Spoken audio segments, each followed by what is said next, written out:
Okay तो आज का टॉपिक है, एक्चुअली हम लोग बात किए थे कि हम लोग को शुरू करना है वेव्स के बारे में पढ़ेंगे हम लोग कि व्हाट इज वेव।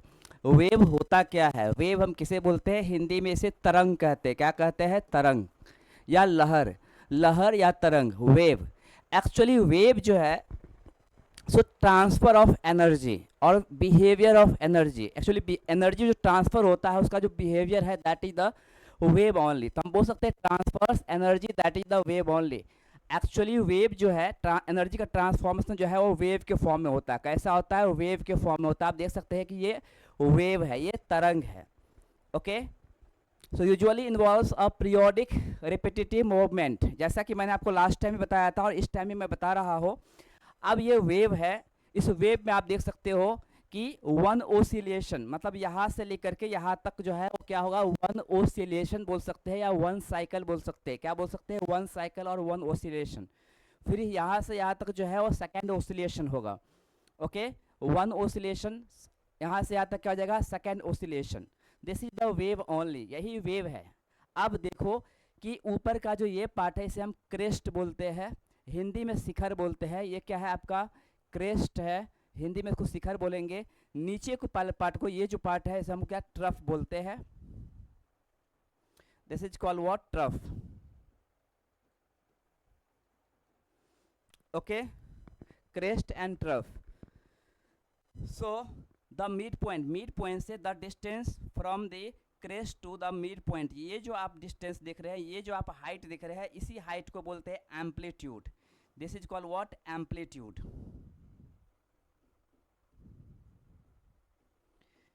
एम्पलीट्यूड, और एम्पलीट्यूड को ए से इंडिकेट करते हैं, ए से डिनोट करते हैं।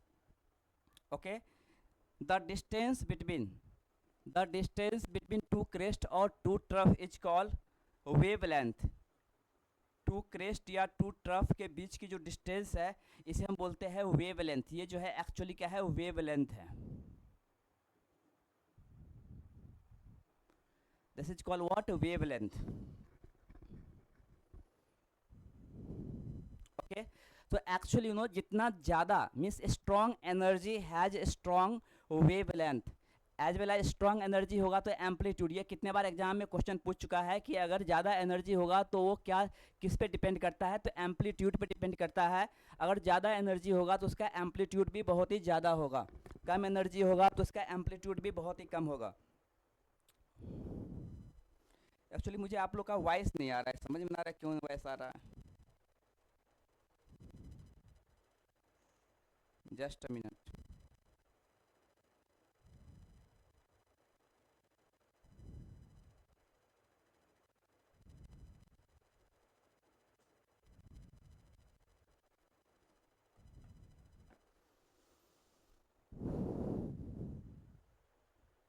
Okay, so between two crest, अगर हम यहाँ पे देखते हैं, ये इमेज को आप गौर से देखो, इमेज को आप देखोगे, इस इमेज में आपको क्या दिख रहा है कि ये जो क्रेस्ट है, दो क्रेस्ट के बीच में जो डिस्टेंस है उसे हम क्या बोलेंगे? वेवलेंथ। या दो ट्रफ के बीच में भी डिस्टेंस होगा उसे हम क्या बोलेंगे? वेवलेंथ।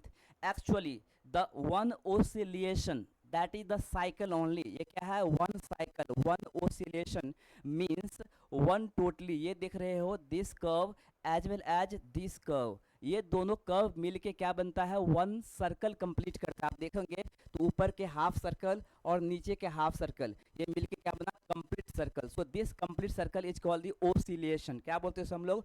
ओसिलेशन। Okay, clear? और cycle, oscillation. Actually the height, यहाँ पे जो एम्पलीट्यूड, ये जो हाइट आप देख रहे हो, this vertical height is called amplitude, और पावर भी इसको हम बोलते हैं। तो जितना स्ट्रॉन्ग एनर्जी होगा उतना ज़्यादा एम्पलीट्यूड होगा, जितना स्ट्रॉन्ग एनर्जी होगा उतना ज़्यादा क्या होगा? एम्पलीट्यूड होगा। एक्चुअली आई होप ये समझ में आ गया होगा, राइट? क्लियर? Okay, done.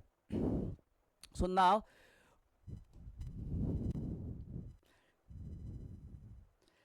अब जब हम वेव की बात करते हैं तो हम फ्रीक्वेंसी की बात करते हैं। लास्ट टाइम मैंने आप लोगों को बताया था और याद होगा कि जो फ्रीक्वेंसी होता है बेसिकली वो क्या होता है?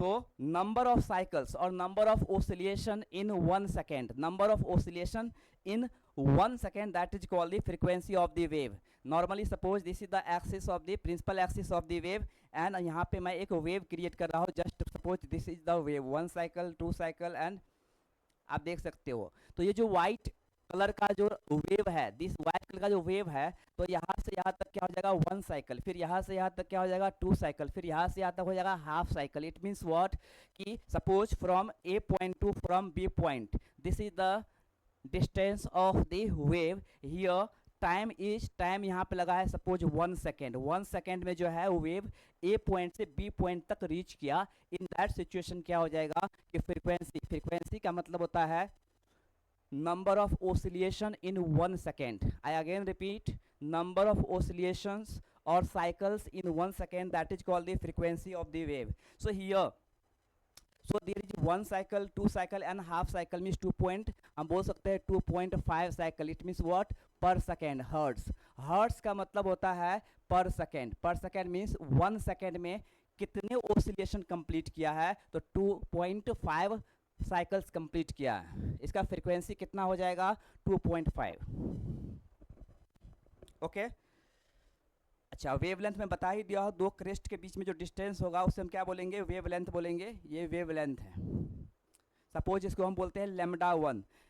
बेसिकली लेमडा जो है वो वेवलेंथ को डिनोट करने के लिए यूज करते हैं. सपोज अब हम यहाँ पे क्या करते हैं, एक सेकेंड वेव क्रिएट करते हैं. This is the second wave.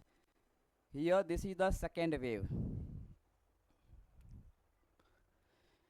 तो वी कैन सी हियर कि 1 सेकेंड में टाइम उतना ही लगा. 1 सेकेंड में कितना साइकिल कंप्लीट किया है, तो फ्रॉम हियर टू हियर मतलब 1 oscillation, 2 oscillation, 3 oscillation, 4 oscillation, 5 oscillation, 6 oscillation, 7, 8 and 8.5. तो आप देख सकते हो जो रेड वाला है वो क्या है 8.5 हर्ट्ज इसका फ्रीक्वेंसी हो जाएगा. मींस जो रेड वेव है, ये रेड कलर का जो वेव है इसका फ्रीक्वेंसी ज़्यादा है, लेकिन जो व्हाइट कलर का वेव है इसका फ्रीक्वेंसी कम है. तो फ्रीक्वेंसी का मतलब ही होता है number of oscillations in 1 second.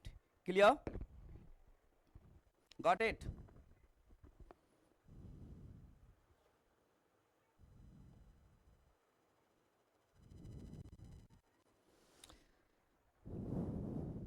Actually voice नहीं आ रही, समझ में नहीं आ रहा. एनीवे,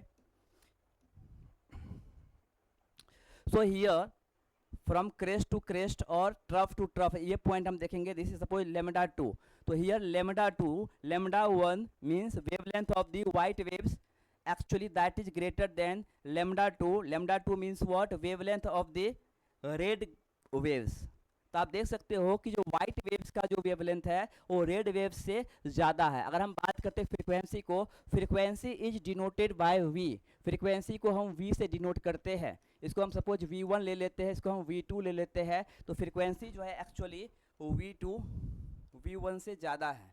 V2 जो है वो V1 से ज़्यादा है. लेकिन अगर हम बात करते हैं कि उसका वेवलेंथ जो है वो लेमडा 1 जो है लेमडा 2 से ज़्यादा है. तो हम क्या देख रहे हैं कि फ्रीक्वेंसी और वेवलेंथ में जो रिलेशन है वो इन्वर्स रिलेशन है. क्या है? इन्वर्सली प्रोपोर्शनल है. तो we can say frequency is inversely proportional to the wavelength. Frequency is inversely proportional to the wavelength of the wave. I hope इतना समझ में आ गया होगा, right? Okay.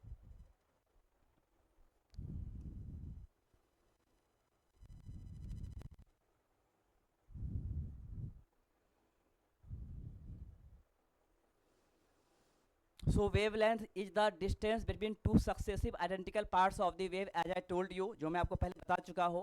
Amplitude is the maximum displacement from the neutral position. Neutral position means what? Principal axis. That is the what? Neutral position.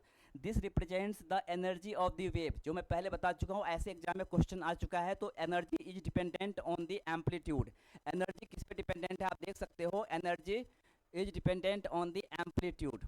तो is the maximum displacement from the neutral position. This represents the energy of the wave. Greater amplitude carries greater energy, as I told you. Here displacement is the position of the particle point in the medium as it moves as the wave passes. अब जब wave किसी भी solid, liquid या gas से अगर पास होता है तो जो भी मीडियम है, तो मीडियम के जो पार्टिकल है वो मूव नहीं करता है। जी हाँ, वो अपने पोजीशन से डिस्प्लेस जरूर होता है, लेकिन फिर से वो अपने पोजीशन पे वापस आ जाता है। सपोज मैं आप एग्जांपल बता रहा हूँ। मान लीजिए यहाँ पे क्या है, एक साउंड का सोर्स है, कोई बातें कर रहा है, कोई साउंड का ये सोर्स है। अच्छा, साउंड का सोर्स है तो एक्चुअली जो है यहाँ पे क्या है, कोई सुन रहा है, कोई हियर कर रहा है, कोई सुन रहा है। मतलब आप बात कर रहे हैं, ये लिसनर है और ये स्पीकर है, इसकी जो वॉइस है। तो नॉर्मली क्या है, यहाँ पे जो एटमॉस्फेयर में जो पार्टिकल्स है, एक्चुअली इसका वाइब्रेशन ज़्यादा होगा, लेकिन जैसे ही दूर जाएगा तो इसका आप देख सकते हो कि एम्पलीट्यूड कम हो जाता है। इट मीन्स व्हाट, कि जो यहाँ के पार्टिकल्स है वो अपने पोजीशन से डिस्प्लेस जरूर हुआ है, लेकिन फिर से वो अपने पोजीशन पे आ जाता है।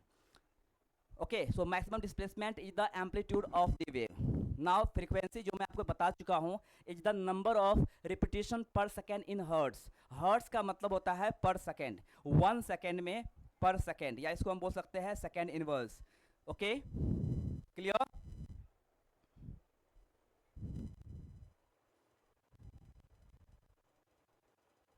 Got it?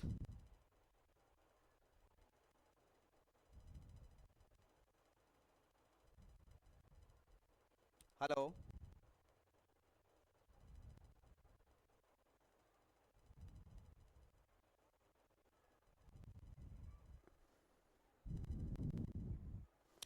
You can text, you आप जो है मैसेज भी कर सकते हो चैट बॉक्स में, मैं वहाँ पर देख लूँगा, क्योंकि वॉइस नहीं आ रही है आप लोग की।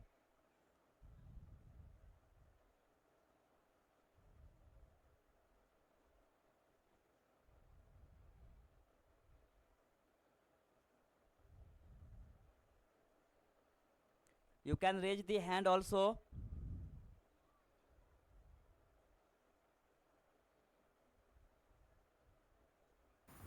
आवाज आ रही है सर? हाँ, अभी आ रही है, ठीक है, अभी क्लियर हो गया। Okay, that's good. तो मैंने आपको बता दिया फ्रीक्वेंसी क्या होता है। फ्रीक्वेंसी मीन्स क्या, number of oscillations in 1 second, एक सेकेंड में कितने साइकिल्स कंप्लीट किया है, that is the frequency. Frequency is measured in hertz. Hertz means what, per second. Second inverse को हम हर्ट्स बोलते हैं। ये भी एग्जाम में क्वेश्चन बहुत बार पूछ चुका है कि हर्ट्स मीन्स व्हाट। ऐसा दे देगा कि हर्ट्स इज सेम या similar unit of the following, और नीचे ऑप्शन दे देगा सेकेंड स्क्वायर, सेकेंड, पर सेकेंड। ऐसे भी ऑप्शंस में कितने बार एग्जाम में पूछ चुका है, इसलिए ये सब पॉइंट को भी आप लोग याद रखोगे। ओके, ऐसे भी एग्जाम में क्वेश्चन पूछता है। Now the velocity, velocity of the wave is the speed at which a specific part of the wave passes a point. The speed of the light wave is, आप जानते हो light wave को हम क्या करते हैं, सी से इंडिकेट करते हैं। और एक्चुअली लाइट का जो स्पीड है वो कितना है, 3 × 10⁸ metre per second. Speed of light is 3 × 10⁸ metre per second. In another word we can say 3 lakh kilometre पर सेकेंड। आप सोच सकते हो कि लाइट जो है 1 सेकेंड में 3 लाख किलोमीटर डिस्टेंस को ट्रैवल करता है, तो ये कितना फास्ट होगा। मीन्स वी कैन से जो अभी तक का जितने भी नोन क्वांटिटी है उसमें सबसे फास्टेस्ट स्पीड जो है वो लाइट का ही है, कितना, 3 लाख किलोमीटर पर सेकेंड। तो जो वेव का है, वेव का अलग अलग जो है स्पीड होता है। जैसे एग्जाम्पल के लिए जो सीज्मिक वेव है, पी वेव, जो भूकंप होती है, अर्थक्वेक होती है, तो पी वेव का जो स्पीड है 8 किलोमीटर पर मिनट है। तो आई होप ये समझ में आ गया होगा। नेक्स्ट, अब है टाइप्स ऑफ वेव्स। वेव्स कितने टाइप्स के होते हैं आप यहाँ पे देख सकते हो। वेव्स जो है वो कितने टाइप्स के हैं। बेसिकली वेव्स तो है 2 टाइप्स के हैं, लेकिन इस चार्ट में आप 3 टाइप्स का वेव देखोगे। So in this chart you can see there are 3 types of waves. Waves 3 types का है। अब देखो यहाँ पे क्या क्या है। पहला है mechanical waves. Mechanical waves means what, the wave which needs the medium to travel। वैसा वेव जिसको ट्रैवल करने के लिए मीडियम की रिक्वायरमेंट होती है, that kind of wave is called mechanical wave. मैं फिर से रिपीट कर रहा हूँ, the wave which needs the medium to travel. वैसे वेव जिसको ट्रैवल करने के लिए मीडियम का रिक्वायरमेंट होगा, उसे हम क्या बोलेंगे कि वो मैकेनिकल वेव है, जिसमें मीडियम रिक्वायर्ड है। क्या है इसमें, मीडियम जो है वो जरूरी है, रिक्वायर्ड है। Here electromagnetic wave, the wave which does not need the medium to travel, ऐसे वेव जिसको ट्रैवल करने के लिए मीडियम की जरूरी नहीं है, तो हम बोलेंगे does not need medium, so no need of medium, इसमें मीडियम की जरूरी नहीं है, इसमें माध्यम, किसी भी तरह के माध्यम की जरूरी नहीं होता है, ये कहीं भी ट्रैवल कर सकता है। Like vacuum, vacuum has no any medium, vacuum में जो है किसी भी तरह का मीडियम नहीं है, लेकिन वो वहाँ भी ट्रैवल कर सकता है। जैसे लाइट वेव, अब जो लाइट वेव है, light wave can travel in vacuum also, वो वैक्यूम में भी ट्रैवल कर सकता है। तो लाइट वेव क्या हो जाएगा, इलेक्ट्रोमैग्नेटिक वेव। और मैकेनिकल वेव जैसे sound wave, sound wave can travel only in medium, जहाँ मीडियम है वहीं पे साउंड वेव जो है वो ट्रैवल कर सकता है। जस्ट अ मिनट,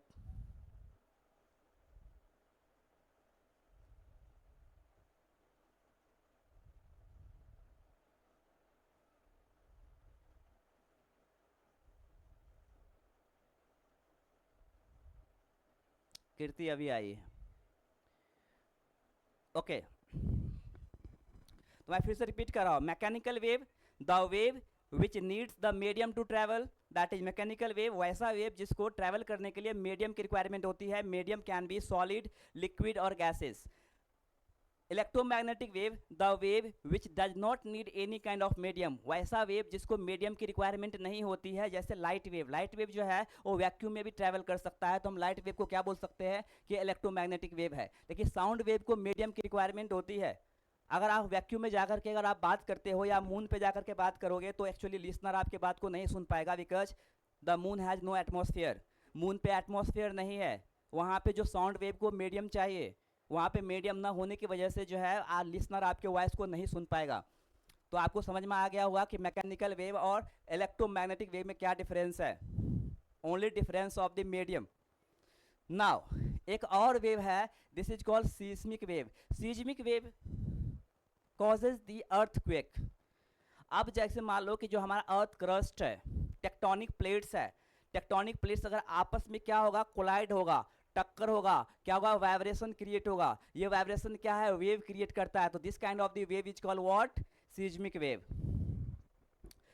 ओके, तो ये सीज्मिक वेव अगर हम बात करेंगे, ये भी टू टाइप का वेव है, body wave, surface wave, body wave, surface wave. Longitude, अब यहाँ पर हम बात करें मैकेनिकल वेव भी टू टाइप का है, longitudinal wave, transverse wave. Actually electromagnetic wave जो है ये ट्रांसवर्स वेव भी होता है, ट्रांसवर्स वेव भी होता है। आप बोलोगे कि सर कि एक्चुअली लॉन्गिट्यूडनल वेव और ट्रांसवर्स वेव में क्या डिफरेंस है, what is difference between the longitudinal wave and transverse wave. Longitudinal wave means what, वैसा वेव, वैसा वेव जो एक्चुअली वेव के डायरेक्शन में पैरेलली वो वेव जनरेट होता है। जैसे एग्जांपल के लिए अब मैं यहाँ पे कुछ बताऊंगा, आप समझ जाएंगे। मैं एक जस्ट एक प्लेट ले रहा हूँ,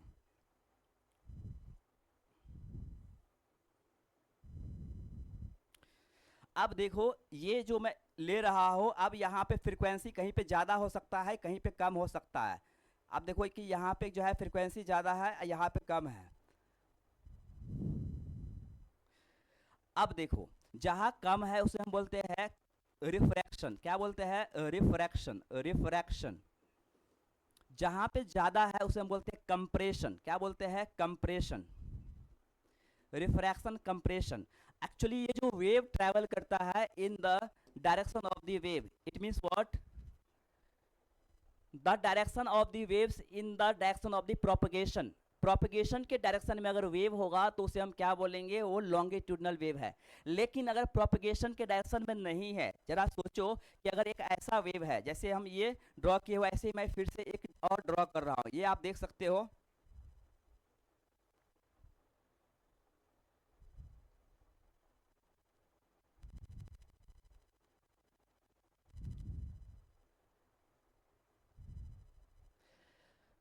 ओके अब यहाँ पे जो वेव जनरेट हुआ है, चलो मैं इसको 2D में लेके आता हूँ। अगर मैं इसको 2D में लेके आऊंगा तो इस तरह का वेव होगा, मतलब एक्चुअली वेव का जो डायरेक्शन है प्रोपगेशन के परपेंडिकुलर है। मतलब अगर हम बात करेंगे तो प्रोपगेट हो रहा है हॉरिजॉन्टली, लेकिन वेव जनरेट हो रहा है वर्टिकली, वेव जनरेट हो रहा है वर्टिकली। आप देख सकते हो यहाँ पे वेव जो है वर्टिकली जनरेट हो रहा है, लेकिन प्रोपगेशन जो है हॉरिजॉन्टली है, मतलब 90 डिग्री पे हो रहा रहा है तो हम बोल सकते हैं the wave travels perpendicular to the propagation of the wave is called transverse wave, and the wave travels in the direction और parallel direction of the wave propagation that is called the longitudinal wave. तो ये दोनों में difference है। जैसे sound wave जो है longitudinal wave है, लेकिन अगर हम बात करते हैं वाटर वेव, जैसे वाटर में रिपल का इफेक्ट आता है। रिपल आप जैसे मान लो कि अगर पानी है, पानी में अगर कोई पत्थर आप फेंकते हो तो एक वेव जनरेट होता है। क्या? एक वेव जनरेट, मतलब up and down, up and down, up and down. तो अप एंड डाउन क्या हो गया? परपेंडिकुलर हो जाता है, 90 डिग्री परपेंडिकुलर हो जाएगा।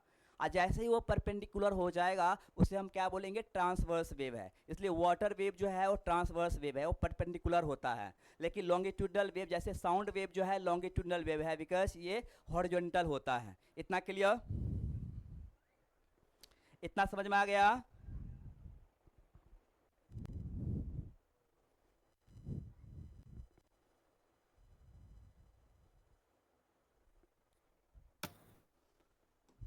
ओके, आप देख सकते हो, मैं एक इमेज दिखा रहा हूँ, आप समझ जाएंगे। देखो, this is the image here. ये जो फर्स्ट इमेज आप देख रहे हो, ये जो वेव है, इस वेव को हम ट्रांसवर्स वेव बोलते हैं। बेसिकली जो वेव का डायरेक्शन है और इसका प्रोपगेशन है वो परपेंडिकुलर है। Propagation of the wave and direction of the wave both are perpendicular to each other. यहाँ पे अगर हम वेव की डायरेक्शन और इसकी प्रोपगेशन को हम देख रहे हैं तो परपेंडिकुलर है, 90 डिग्री पे है, परपेंडिकुलर है, 90 डिग्री पे है, आप देख सकते हो। तो such kind of the wave is called transverse wave. अब यहाँ देखो, लॉन्गिट्यूडनल वेव जो है एक्चुअली इसका प्रोपगेशन भी यही है, इसका डायरेक्शन भी यही है। इसमें फ़र्क इतना होता है कि कहीं पे जो है बहुत ज़्यादा कंप्रेस्ड है, आप देख सकते हो। यहाँ पे जो है इसको हम बोलते हैं कंप्रेशन। क्या बोलते हैं? कंप्रेशन। यहाँ पे जो है इसका ओसिलेशन कम है, यहाँ पे फिर ओसिलेशन बहुत ही ज़्यादा है, ये फिर क्या है? ओसिलेशन यहाँ पे कम है। जहाँ ओसिलेशन कम है इसको हम बोलते हैं रिफ्रैक्शन, और जहाँ ओसिलेशन ज़्यादा है इसे हम बोलते हैं कंप्रेशन। साउंड वेव में ऐसा ही होता है, कंप्रेशन और रिफ्रैक्शन जो है वो कंटिन्यूस चलता रहता है। इतना क्लियर? अगर आप लोग एम्पलीफायर देखते होंगे या मूवी वगैरह देखते होंगे, एम्पलीफायर वगैरह देखते होंगे, तो वहाँ पे भी आपको इस तरह का वेव दिख रहा होगा, या आप लोग चेक कर सकते हैं। तो मेरे ख्याल से ये समझ में आ गया होगा आपको कि ट्रांसवर्स वेव और लॉन्गिट्यूडनल वेव में क्या डिफरेंस है। अब हम बात करते हैं सीज्मिक वेव की। सीज्मिक वेव जो है नॉर्मली, एक हम आपको डायग्राम बनाकर दिखा रहे हैं, आप समझ जाएंगे।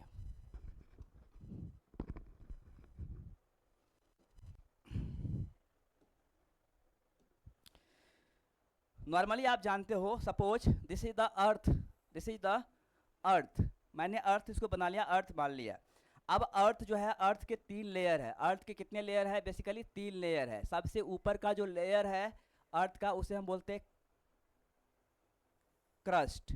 ये सबसे ऊपर का जो लेयर है इसे हम बोलते हैं क्रस्ट। इसके बाद जो है एक और लेयर है जिसे हम बोलते हैं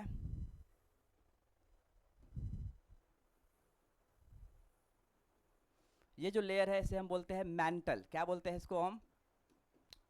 मैंटल। एंड थर्ड जो है सबसे नीचे वाले को हम बोलते हैं इसको क्या? कोर। ये क्या है आपका? सबसे नीचे वाला जो है वो एक्चुअली कोर है। लेकिन अगर आप देखेंगे तो ये जो क्रेस्ट है ये भी 2 पार्ट में डिवाइडेड है। मतलब अगर हम बात करेंगे तो ऊपर में कुछ इस तरह का जो है, जैसा माउंटेनस एरिया है, कुछ क्रेस्ट है, तो क्रेस्ट भी 2 पार्ट्स का है। ऊपर की ये क्रेस्ट को हम बोलते हैं अपर क्रेस्ट। क्या बोलते हैं हम इसको? अपर क्रस्ट। और ये जो नीचे वाला है इसे हम बोलते हैं लोअर क्रस्ट। अच्छा, ये जो मेंटल है, मेंटल भी 2 पार्ट्स में डिवाइडेड है। Mental is also divided into 2 parts, 2 layers. ये लेयर को हम बोलते हैं अपर मेंटल। अच्छा, ये जो इसके नीचे वाला लेयर है इसे हम बोलते हैं lower mental. Core is also divided into 2 parts, ये भी 2 पार्ट्स में है। ये जो है इसे हम बोलते हैं आउटर कोर, इसे हम बोलते हैं इनर कोर। ये मैं क्यों बता रहा हूं? ताकि आप सीज्मिक वेव को समझ जाओ। ये बेसिकली होता है सॉलिड स्टेट में, ये होता है आपको लिक्विड स्टेट में, ये भी होता है आपको लिक्विड स्टेट में, ये होता है सॉलिड स्टेट में, ये भी होता है सॉलिड स्टेट में। नॉर्मली ऊपर के पूरे क्रस्ट और upper mantle both are in solid state, लेकिन अगर हम बात करेंगे कि outer core as well as lower mantle, outer core और लोअर मेंटल, ये जो पार्ट देख रहे हो ये लिक्विड स्टेट में, ये क्या है, लिक्विड स्टेट में है।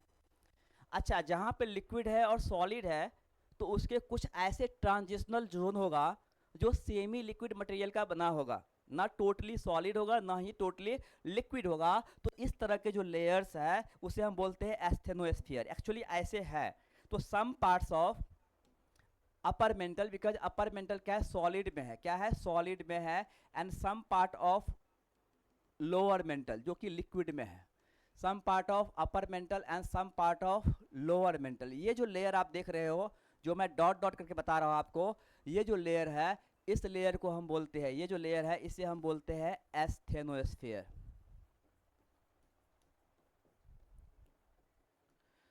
ओके, ये मैं क्यों बता रहा हूँ आप समझ जाओगे। अभी देखो, अब जो है एस्थेनोस्फीयर के ऊपर ये पूरा सॉलिड, यहाँ से यहाँ तक जो है, यहाँ से लेकर के यहाँ तक जो है पूरा सॉलिड है। ये जो सॉलिड पार्ट है इसे ही हम बोलते हैं लिथोस्फीयर। क्या बोलते हैं, लिथो मतलब होता है stone, lithosphere. The solid layer of the earth is called lithosphere. तो यही है हमारा लिथोस्फीयर। और lithosphere is divided into many parts, ये बहुत सारे पार्ट्स में डिस्ट्रीब्यूटेड है, डिवाइडेड है। और ये जो पार्ट्स है इसी को बोलते हैं टेक्टोनिक प्लेट। क्या बोलता है, tectonic plate, tectonic plate.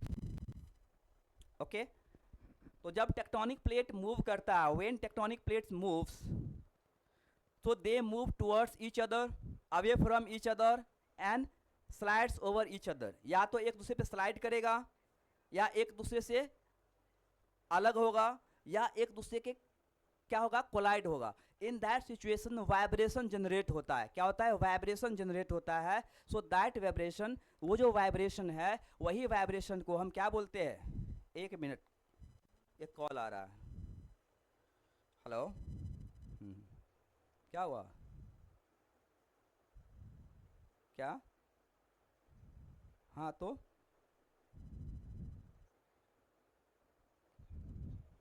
Hello, आवाज आ रही है ना आप लोग को, हेलो हेलो,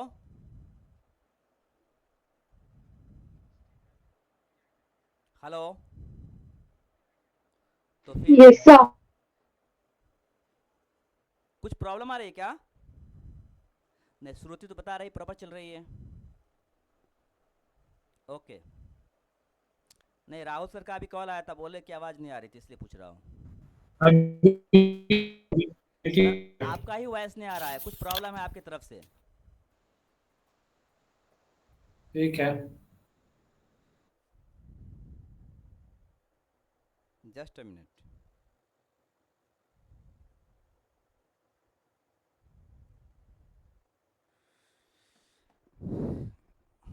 ओके, तो अभी मैं फिर से रिपीट कर रहा हूँ। The wave is generated due to the collision of two tectonic plates और separating of two tectonic plates और sliding over two tectonic plates. अगर दो प्लेट आपस में स्लाइड करता है, या सेपरेट होता है, या कोलिजन होता है, कोलाइड होता है, इन that situation the wave is generated is called seismic wave. I hope आप समझ गए होंगे कि सीज्मिक वेव क्या होता है। And seismic wave cause the shaking of the earth, that is called the earthquake. Seismic wave से ही अर्थ का शेकिंग होता है, अर्थ जो है वो हिलता डुलता है, उसी को बोलते हैं हम लोग क्या, अर्थक्वेक। तो अर्थक्वेक यही है। अब हम बात करते हैं कि जो सीज्मिक वेव है, जैसा कि आपने देखा कि सीज्मिक वेव जो है वो टू टाइप्स के होते हैं। सीज्मिक वेव जो है वो टू टाइप्स के होते हैं। One is called body wave and second is called surface wave. Body wave भी टू टाइप का होता है। One is called primary wave, short form P wave. Second is called secondary wave, short form S wave. Surface wave भी two type का होता है, Rayleigh wave as well as Love wave. या इसका नाम है लव वेव। तो आप देख सकते हो सीज्मिक वेव भी जो है 4 टाइप्स का होता है। मैं बहुत ही शॉर्टकट्स में आपको बता रहा हूँ। आपको पीडीएफ मिल जाएगा, हिंदी में भी मिल जाएगा, जिनको हिंदी में चाहिए और जिनको इंग्लिश में चाहिए वो दोनों मिल जाएगा। अब देखो, नॉर्मली अभी जो बताया था कि सपोज ऊपर हम अभी सिर्फ और सिर्फ जो है हम क्या लेंगे, लिथोस्फीयर लेते हैं। मान लीजिए ये हमारा लिथोस्फीयर है, अभी हम क्रेस्ट या मेंटल नहीं बना रहे हैं, लिथोस्फीयर है। अच्छा, इसके नीचे हम बात करें इनर कोर है। अब जो इनर कोर है ये सॉलिड है, ये इनर कोर क्या है, ये सॉलिड है। Inner core is in solid state. और ये जो पूरा है means lower mental and outer core, ये जो है वो लिक्विड स्टेट में है। नॉर्मली जो अर्थक्वेक होता है, ध्यान देना, क्योंकि ये टेक्टोनिक प्लेट है तो ऑफ कोर्स इसके कोलिजन होगा, तो अर्थक्वेक जो है इसी के आसपास जनरेट होगा। और जब अर्थक्वेक यहाँ पे जिस पॉइंट पे अर्थक्वेक जनरेट होता है उस पॉइंट को बोलते हैं, इस पॉइंट को बोलते हैं फोकस ऑफ द अर्थक्वेक। क्या बोलते हैं, फोकस और हाइपोसेंटर ऑफ द अर्थक्वेक। इसे हम क्या बोलेंगे, फोकस और हाइपोसेंटर ऑफ द अर्थक्वेक। ये याद रखना, ये सब एग्जाम में क्वेश्चन पूछता है। The origin of the earthquake is called focus of the earthquake और हाइपोसेंटर ऑफ द अर्थक्वेक। अब देखो, इसका जब यहाँ पे कोलाइड होता है, यहाँ पे ओरिजिन होता है, तो वेव जो है ऑल डायरेक्शन में ट्रेवल करता है। Wave travels in all direction. Wave जो है वो हर दिशा में ट्रेवल करता है। आप देख सकते हैं हर डायरेक्शन में ट्रेवल करता है। तो अभी जो सिर्फ और सिर्फ टेक्टोनिक प्लेट सॉलिड पार्ट्स में ही ट्रेवल कर रहा है, इस तरह के वेव को हम बोलते हैं सरफेस वेव। क्या बोलेंगे, सरफेस वेव। लेकिन कुछ ऐसे वेव है जो एक्चुअली इसमें भी ट्रैवल कर रहा है। आप देख रहे हो इसमें भी ट्रैवल कर रहा है, इसमें भी ट्रैवल कर रहा है ऐसे।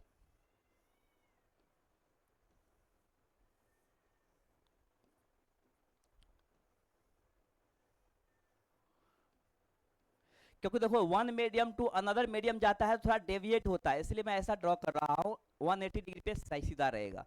तो आप देख सकते हो कि such kind of the wave is called body wave. इसे हम क्या बोलते हैं, बॉडी वेव।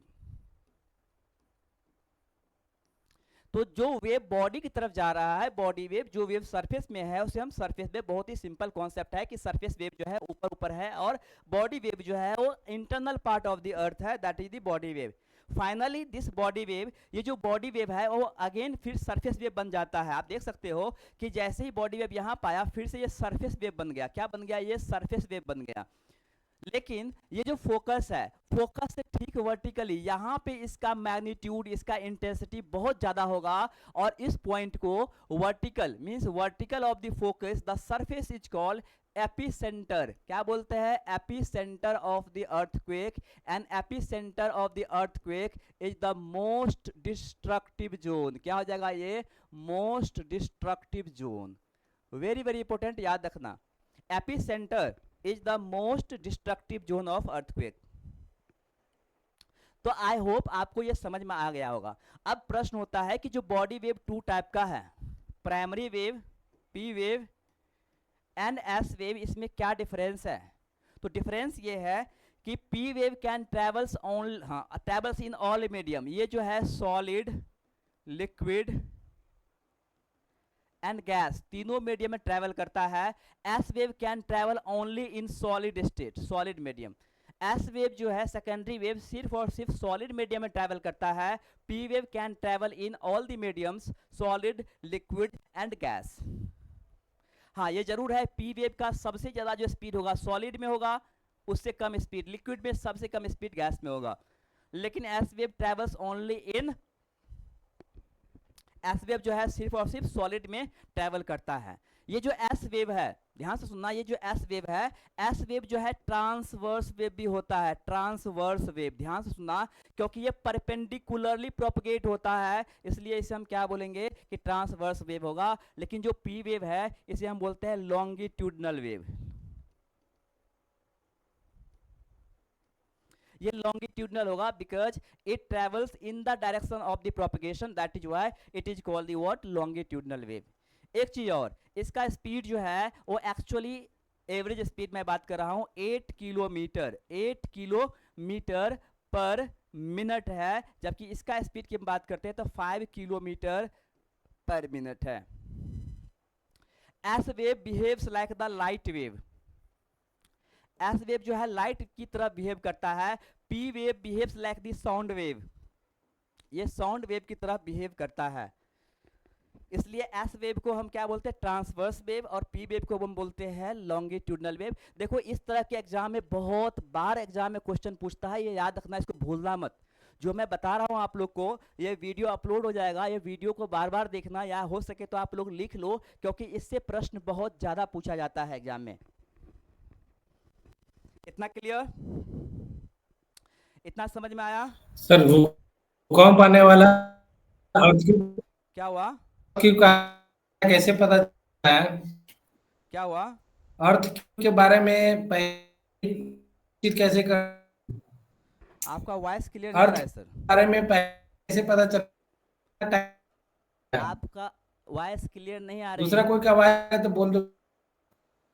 अच्छा, अर्थक्वेक को हम किससे मेजर करते हैं, मेजरमेंट पूछ रहे हैं आप?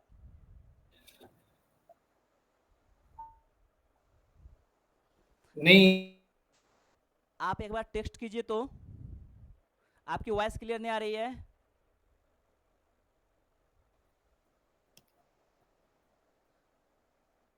शायद आपकी इधर जो है नेटवर्क की प्रॉब्लम होगी। बाकी वॉइस नहीं आ रही है सर।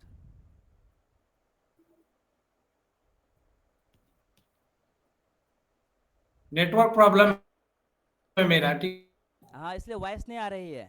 एनीवे, मैं समझ नहीं पाया आप क्या बोल रहे हो, लेकिन फिर भी जो है मैं बताने की कोशिश कर रहा हूँ, शायद आप यही बोल रहे होंगे। एक्चुअली शायद सर ये बोल रहे हैं कि अर्थक्वेक को हम मेजर किससे करते हैं। तो बेसिकली देखो, the study about the seismic wave is called seismography. ध्यान से सुनना, the study about the seismic wave is called seismography. Actually seismograph is the measurement to measure the earthquake. तो हम जो बात कर रहे हैं, अच्छा, सीज्मोग्राफ में दो इंस्ट्रूमेंट लगा होता है। क्या क्या लगा होता है? एक होता है रीचर स्केल। क्या होता है? रीचर स्केल लगा होता है। दूसरा जो होता है, इसको हम बोलते हैं मर्क्यूरी स्केल। आप देख सकते हो कि दो तरह के स्केल होते हैं, mercury scale and richer scale. Richer scale से अर्थक्वेक का जो मैग्नीट्यूड है, क्या है? मैग्नीट्यूड, उसको मेजर करते हैं। अर्थक्वेक के मैग्नीट्यूड को मेजर करते हैं। और मर्क्यूरी स्केल से जो है अर्थक्वेक के इंटेंसिटी को मेजर करते हैं। ओके, मर्क्यूरी स्केल से अर्थक्वेक के इंटेंसिटी को मेजर करते हैं, और रीचर स्केल से अर्थक्वेक के मैग्नीट्यूड को मेजर करते हैं। शायद आप यही पूछ रहे होंगे, राइट? राहुल सर,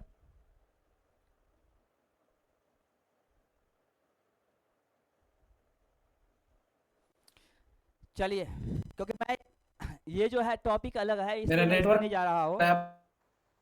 ये टॉपिक अलग है, मैं सिर्फ वेव बता रहा हूँ अभी। अर्थक्वेक मैं नहीं पढ़ा रहा हूँ। अर्थक्वेक पे अगर हम जाएंगे तो बहुत सारे टॉपिक्स और भी है इसमें जो कवर होगा। जैसे एग्जांपल के लिए कुछ ऐसे अर्थक्वेक्स है जो मैनमेड अर्थक्वेक होता है। एग्जांपल के लिए कहीं पे न्यूक्लियर एक्सप्लोजन होता है, वो क्या है? मैनमेड जो है ना वो अर्थक्वेक हो सकता है। लेकिन कुछ ऐसे है जो नेचुरल अर्थक्वेक होता है, तो एक्चुअली उसके जो रीजन्स है, कॉजेज है, वो भी आपको पढ़ना पड़ेगा। अब हम बात करते हैं, जैसे एग्जांपल के लिए रीचर स्केल जो है, एक्चुअली इसको जो स्केल पे होता है वो 0 से 10 तक होता है। उसमें भी अलग अलग रेंज होता है, कि अगर 0 से 4 तक रहेगा तो हम बोलेंगे वो डिस्ट्रक्टिव नहीं है। 4 से लेकर के 6 तक रहेगा उसे हम डिस्ट्रक्टिव बोलेंगे। 6 से ऊपर रहेगा उसे हम बोलेंगे मोस्ट डिस्ट्रक्टिव।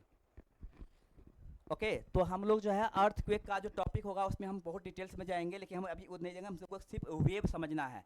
क्या समझना है? हम सिर्फ वेव देख रहे हैं अभी। अब हम बात करते हैं, यहाँ पे बॉडी वेव आपको समझ में आ गया। अब हम बात करते हैं सरफेस वेव। अच्छा देखो, सरफेस वेव भी 2 टाइप्स के होते हैं। सरफेस वेव अगर लॉन्गिट्यूडनल होगा, मतलब if it travels in the direction, if it propagates in the direction of the wave. आप जरा सोचो कि वेव इधर जा रहा है और इसी डायरेक्शन में अगर क्या हो रहा है, इसी डायरेक्शन में अगर इसी डायरेक्शन में क्या हो रहा है, प्रोपगेशन हो रहा है, तो कोई प्रॉब्लम, उतना प्रॉब्लम नहीं है। जरा सोचिए, आप गाड़ी से आगे जा रहे हैं, पीछे से अगर कोई आपको थोड़ा टक्कर भी मार दिया तो उतना डिस्ट्रक्टिव नहीं होता, उतना प्रॉब्लम नहीं होता है। If the surface wave propagates in the direction of the wave, that is called Rayleigh wave. If the surface wave propagates perpendicular to the direction of wave, that is called love wave. And love wave is the most destructive wave. Love wave जो है वो सबसे destructive होता है, ये भी exam में पूछ चुका है। लव वेव जो है वो सबसे डिस्ट्रक्टिव होता है। तो मैंने आपको वेव का कॉन्सेप्ट यहाँ पे, सिज्मिक वेव का कॉन्सेप्ट मैंने बता दिया। आई होप समझ में आ गया होगा।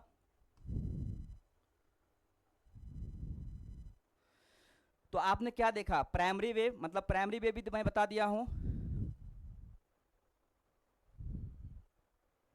सेकेंडरी वेव, रेले वेव। रेले वेव जो है एक्चुअली क्या है, ये प्रोपगेशन इन द डायरेक्शन, यहाँ पे ये क्या है, ये परपेंडिकुलर हो जाएगा, ये परपेंडिकुलर हो जाता है डायरेक्शन ऑफ द वेव से, तो ये जो है द मोस्ट डिस्ट्रक्टिव वेव हो जाएगा। ये मैं आपको एक्सप्लेन कर चुका हूँ। अब हम बात करते हैं, देखो ये मैं इसलिए बता रहा था, देखते हो ये क्या है, क्रेस्ट है, ये क्या है, यही जो है टेक्टोनिक प्लेट्स का बता रहा है। अब हम बात कर रहे हैं electromagnetic wave, the wave which does not need the medium to travel. वैसे वेव जिसको ट्रैवल करने के लिए या जिसको प्रोपगेट करने के लिए मीडियम की रिक्वायरमेंट नहीं होगी, उसे हम क्या बोलेंगे, इलेक्ट्रोमैग्नेटिक वेव है। जैसे radio wave, microwave, infrared wave, visible light, जो विजिबल लाइट है। अच्छा, ये लाइट में अगर हम बात करेंगे तो इसमें भी 7 कलर्स होते हैं। क्या होते हैं, 7 कलर्स होते हैं। क्या होता है, विबग्योर,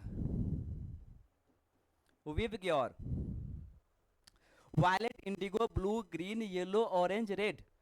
अब इसका भी स्पीड अलग अलग होगा, इसका भी फ्रीक्वेंसी अलग अलग है। सबसे ज़्यादा फ्रीक्वेंसी किसका है, वायलेट का है। सबसे कम फ्रीक्वेंसी किसका है, रेड का है। सबसे ज़्यादा वेवलेंथ किसका है, रेड का है। सबसे कम वेवलेंथ किसका है, वायलेट का है। तो इस तरह से जो है ये लाइट, विजिबल लाइट में जो है इसमें भी अलग अलग हो जाता है। हम बात करें फिर ultraviolet, X ray, gamma ray, ये सब सारे जो वेव्स है वो इलेक्ट्रोमैग्नेटिक वेव है, क्योंकि इसको ट्रैवल करने के लिए मीडियम की ज़रूरत नहीं है। लेकिन ये जो आप देख रहे हैं साउंड वेव या वाटर वेव या सिज्मिक वेव, ये भी मीडियम की रिक्वायरमेंट होती है, इसमें भी मीडियम की रिक्वायरमेंट होती है। तो आई होप इतना आप लोग को क्लियर हो गया होगा, राइट, गुड।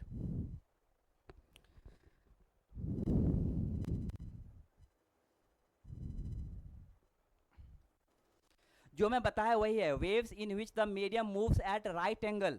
जहां पे भी राइट एंगल देख सकते हो उसे हम क्या बोलेंगे, ट्रांसवर्स वेव,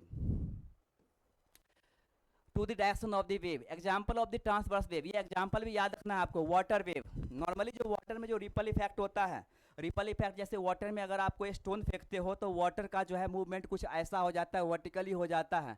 तो वर्टिकली मूवमेंट मतलब क्या, perpendicular to the neutral position. Perpendicular to the neutral position जो है ये क्या हो जाएगा आपका, एक्चुअली वाटर वेव जो है वो क्या हो जाएगा, वाटर वेव जो है आपका ट्रांसवर्स वेव होगा। लाइट वेव, जितने भी इलेक्ट्रोमैग्नेटिक वेव है, all the electromagnetic waves propagate perpendicular to the direction of wave. That's why all the electromagnetic waves, whether light wave, gamma ray wave, infrared ray wave, okay, even जो है आपका radio wave, ये सारे के सारे transverse wave है। देखो बताया था आपको एस वेव, एस वेव भी क्या है, अर्थक्वेक का ट्रांसवर्स वेव है। लेकिन अगर हम बात करेंगे पी वेव, पी वेव जो है, सिज्मिक वेव जो है वो ट्रांसवर्स वेव नहीं है, वो लॉन्गिट्यूडनल वेव है, जो मैं अभी कुछ देर पहले बताया था।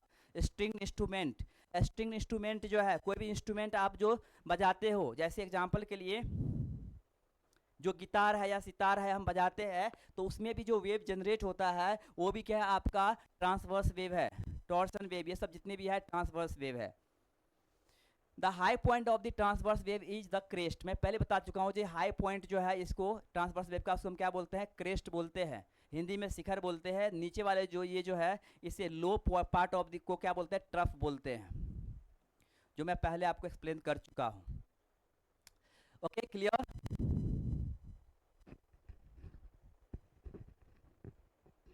चलिए, नाउ लॉन्गिट्यूडनल वेव क्या होगा, वैसा wave, the longitudinal wave has the movement of the particles in the medium in the same dimension as the direction of the movement of the wave। तो जिस डायरेक्शन में वेव का movement है उसी direction में प्रोपगेशन होगा, तो उस तरह के वेव को हम क्या बोलेंगे, लॉन्गिट्यूडनल वेव बोलेंगे। अच्छा, लॉन्गिट्यूडनल वेव जो है उसको मीडियम की रिक्वायरमेंट है ट्रैवल करने के लिए।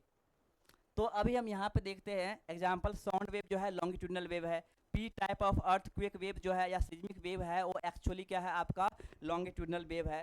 कंप्रेशन वेव जो है वो क्या लॉन्गिट्यूडनल वेव है।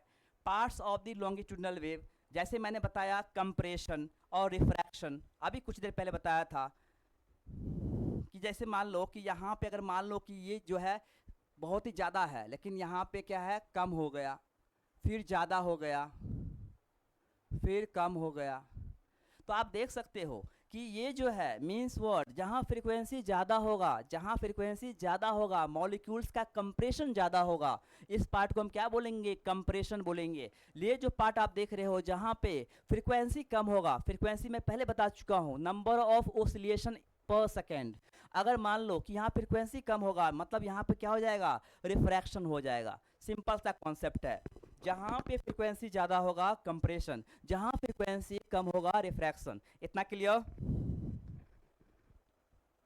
Okay done, good.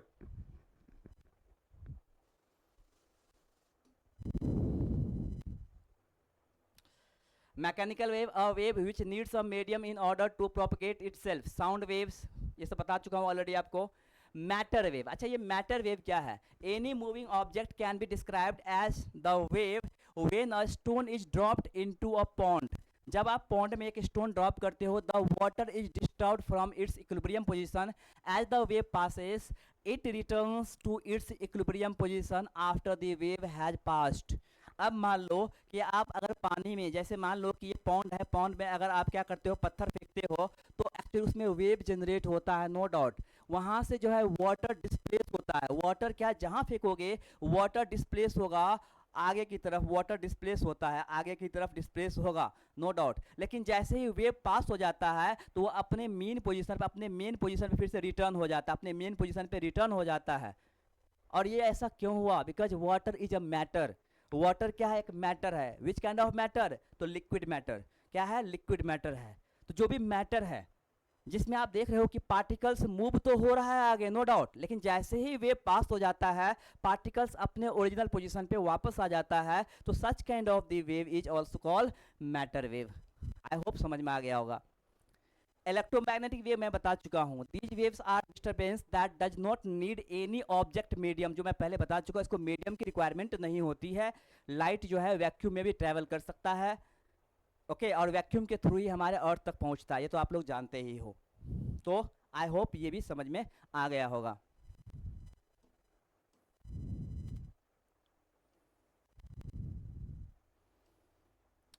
ये वही है, दिखा रहा है कि जो परपेंडिकुलर, मतलब ये जो है देख रहे हो ये क्या है डायरेक्शन ऑफ द वेव है, लेकिन जो इसका प्रोपगेशन हो रहा है ऊपर नीचे हो रहा है। क्या हो रहा है? ऊपर नीचे हो रहा है। आप देख सकते हो ऊपर नीचे हो रहा है, परपेंडिकुलर है, देखते हो यहाँ पे, या हम इसको ऐसे बना सकते हैं, ऐसे समझ लो आप, ऐसे समझ लो तो आप समझ में आ गया। जैसे ही परपेंडिकुलर होगा electromagnetic wave, because electro all the electromagnetic wave is transverse wave. ये सब कॉन्सेप्ट आप हमेशा याद रखना। Okay done.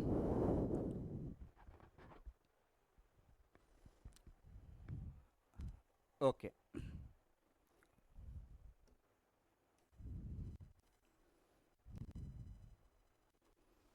अब हम बात करते हैं wave speed formula. It is the total distance covered by the wave in a given time period. The formula for wave speed is given as wave speed equal to distance covered by the wave upon total time taken. Example के लिए मान लो हम ए से लेकर के B तक जो है एक डिस्टेंस लिए है। ये डिस्टेंस सपोज अगर हम बात करते हैं कि 4 मीटर का डिस्टेंस है, कितने है 4 मीटर का डिस्टेंस है। अच्छा, इसको ट्रैवल करने के लिए, इसको ट्रैवल करने के लिए वेव को कितना टाइम लगा है? इसको ट्रैवल करने के लिए वेव को जो भी टाइम लगा है, सपोज इसको ट्रैवल करने के लिए वेव को 2 सेकंड का वक्त लगा है। कितना लगा है? 2 सेकंड का वक्त लगा है। मतलब वेव को ए पोजीशन से बी पोजीशन पे जाने के लिए जो कि डिस्टेंस कितना है 4 मीटर का है, और टाइम कितना लगाया है, 2 सेकेंड लगाया है। तो in that situation we have to find out the speed of wave, कि ये जो वेव है वो कितने स्पीड से ट्रेवल कर रहा है। तो आप जानते हो स्पीड इक्वल टू क्या होता है, डिस्टेंस अपॉन टाइम होता है। डिस्टेंस कितना है, 4 है, टाइम कितना है, 2 सेकेंड है। हम इसको कट करेंगे, क्या हो जाएगा, 2 मीटर पर सेकेंड। तो यहाँ पे जो स्पीड आप देख रहे हो वो 2 मीटर पर सेकेंड है। तो that is the wave speed formula. इतना क्लियर?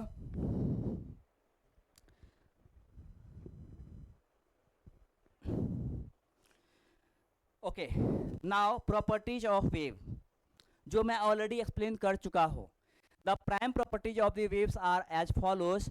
एम्पलीट्यूड, एम्पलीट्यूड बता दिया हूँ।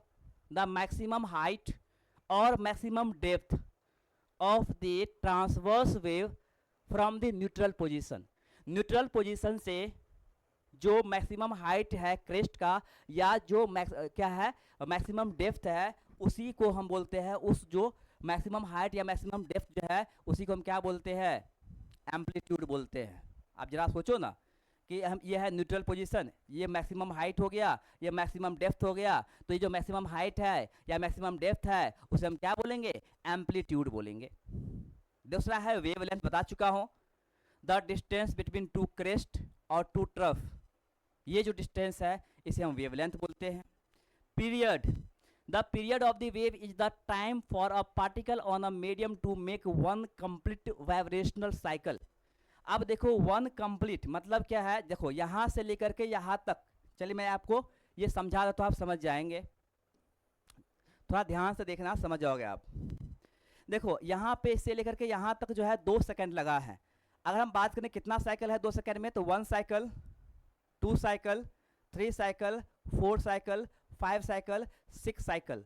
कितना, 2 सेकंड में 6 साइकिल्स हुआ है। 2 सेकंड में 6 साइकिल हुआ है। इसका मतलब क्या होगा कि 1 सेकंड में कितना होगा, 3 साइकिल होगा। 1 सेकंड में 3 साइकिल होगा, मतलब 3 हर्ट्स बोल सकते हैं पर सेकंड। हर्ट्स मतलब पर सेकंड। तो आप देख सकते हो कि 3 हर्ट्स हो गया। तो एक्चुअली टाइम पीरियड क्या बोलता है कि 1 सेकंड में, ध्यान से देखना कि एक्चुअली 1 साइकिल को कंप्लीट करने के लिए, 1 साइकिल को कंप्लीट करने के लिए जो टाइम लगेगा उसको हम बोलते हैं time period. The time is taken to complete one oscillation of the wave is called time period of the wave. One oscillation को करने के लिए जो टाइम लगता है उसे हम बोलते हैं टाइम पीरियड। बहुत ही सिंपल है, मतलब हम 3 ओसिलेशन की बात नहीं कर रहे हैं क्योंकि इसका फ्रीक्वेंसी 3 है। हम बात कर रहे हैं कि 1 साइकिल यहाँ से लेकर के यहाँ तक का जो 1 साइकिल है, यहाँ से यहाँ ट्रैवल में जो टाइम लगा है उसे हम टाइम पीरियड बोलेंगे। ओके, तो आप देख सकते हो कि फ्रीक्वेंसी, मतलब फ्रीक्वेंसी यहाँ पे कितना है, 3 हर्ट्स है, लेकिन टाइम पीरियड जो है क्या हो जाएगा, 1/3 हो जाएगा। क्या हो जाएगा, 1/3, क्योंकि 3 साइकिल कंप्लीट कर रहा है। कितना साइकिल कंप्लीट कर रहा है, 3 साइकिल। इसका मतलब 1 साइकिल को कंप्लीट करने के लिए कितना वक्त लगेगा, 1/3 सेकेंड लगेगा, इतना सेकेंड लगेगा। हम यहाँ पे देख सकते हैं कि एक्चुअली फ्रीक्वेंसी 3 है, लेकिन टाइम पीरियड क्या है, 1/3 है। इसका मतलब है टाइम पीरियड, ध्यान से सुनना, इसका मतलब है time period equal to one by frequency. Time period equal to one by frequency, या हम बोल सकते हैं time period into frequency equal to 1। Very very important, ये इक्वेशन को आप याद रखना। Okay, got it?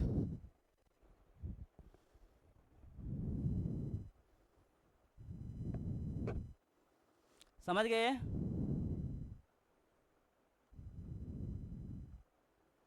Hello, voice नहीं आ रही किसी की?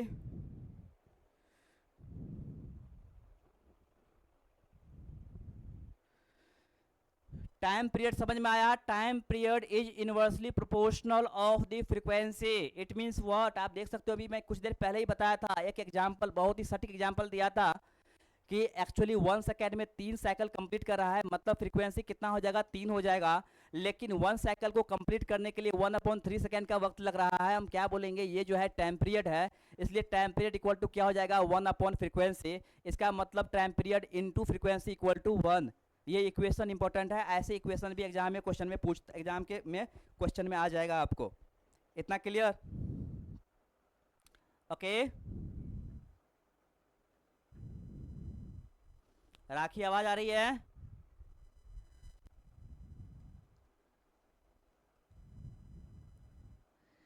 Okay good.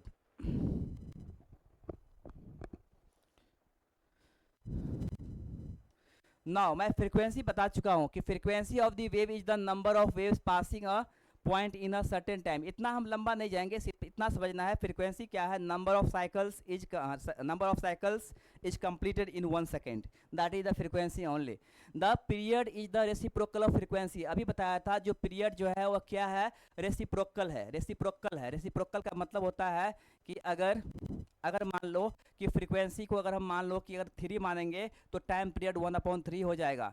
अगर हम फ्रीक्वेंसी को मान लो 2 मानेंगे तो टाइम जो है वो क्या हो जाएगा, 1/2 हो जाएगा टाइम पीरियड। अगर हम फ्रीक्वेंसी को 1 मानेंगे, अगर फ्रीक्वेंसी भी 1 है तो टाइम पीरियड भी 1 हो जाएगा, 1/1 हो जाएगा, मतलब 1/1 1 ही होगा। इसीलिए बोलते हैं time period into frequency equal to 1।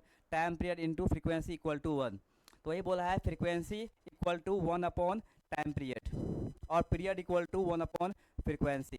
I hope ये इक्वेशन कैसे आया, किस तरह से आया वो समझ गए होंगे।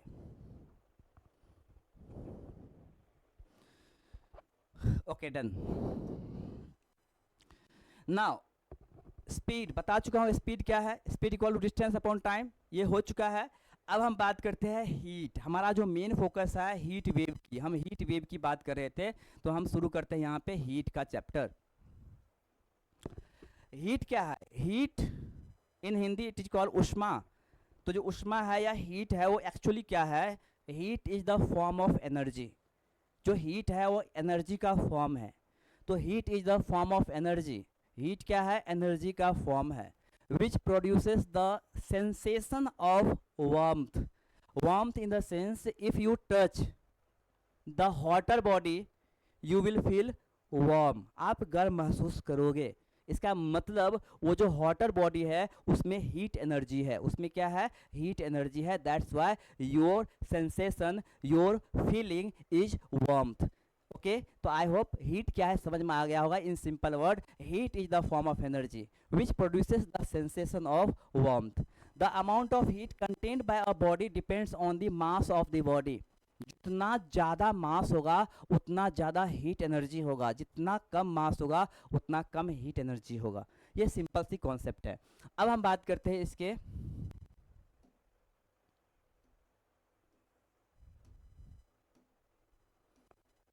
यूनिट की। इसको हम मेजर किससे करते हैं? जहाँ पे डाउट होगा आप लोग बिंदास पूछ लेना। देखो क्या है कि ऐसा यूनिट और ये जो है इसका जूल होता है, क्योंकि heat is the form of energy और एनर्जी का जो ऐसा यूनिट है वो जूल है, तो ऑफकोर्स हीट का भी ऐसा यूनिट क्या होगा? जूल होगा। लेकिन अगर हम बात करते हैं कि ऐसा यूनिट अगर जूल है तो सीजीएस यूनिट क्या है? क्योंकि सीजीएस यूनिट तो एनर्जी का अर्ग होता है, तो यहाँ पे सीजीएस यूनिट जो है वो क्या होगा? तो सीजीएस यूनिट इसका कैलोरी होता है। सीजीएस यूनिट क्या होता है? कैलोरी होता है। और ऐसा यूनिट क्या होता है? जूल होता है एनर्जी का। सीजीएस यूनिट क्या होता है? कैलोरी होता है। अच्छा, ये कैलोरी क्या है? Calorie means what? The amount of heat is required, the amount of heat is required to increase 1 degree Celsius temperature of water of 1 gram water. आप देख सकते हो कि जो वाटर 1 ग्राम प्योर वाटर को गर्म करने के लिए, मतलब 1 ग्राम प्योर वाटर को 1 डिग्री सेल्सियस टेम्परेचर बढ़ाने के लिए जो अमाउंट ऑफ हीट की रिक्वायरमेंट होगी उसे हम कैलोरी बोलेंगे।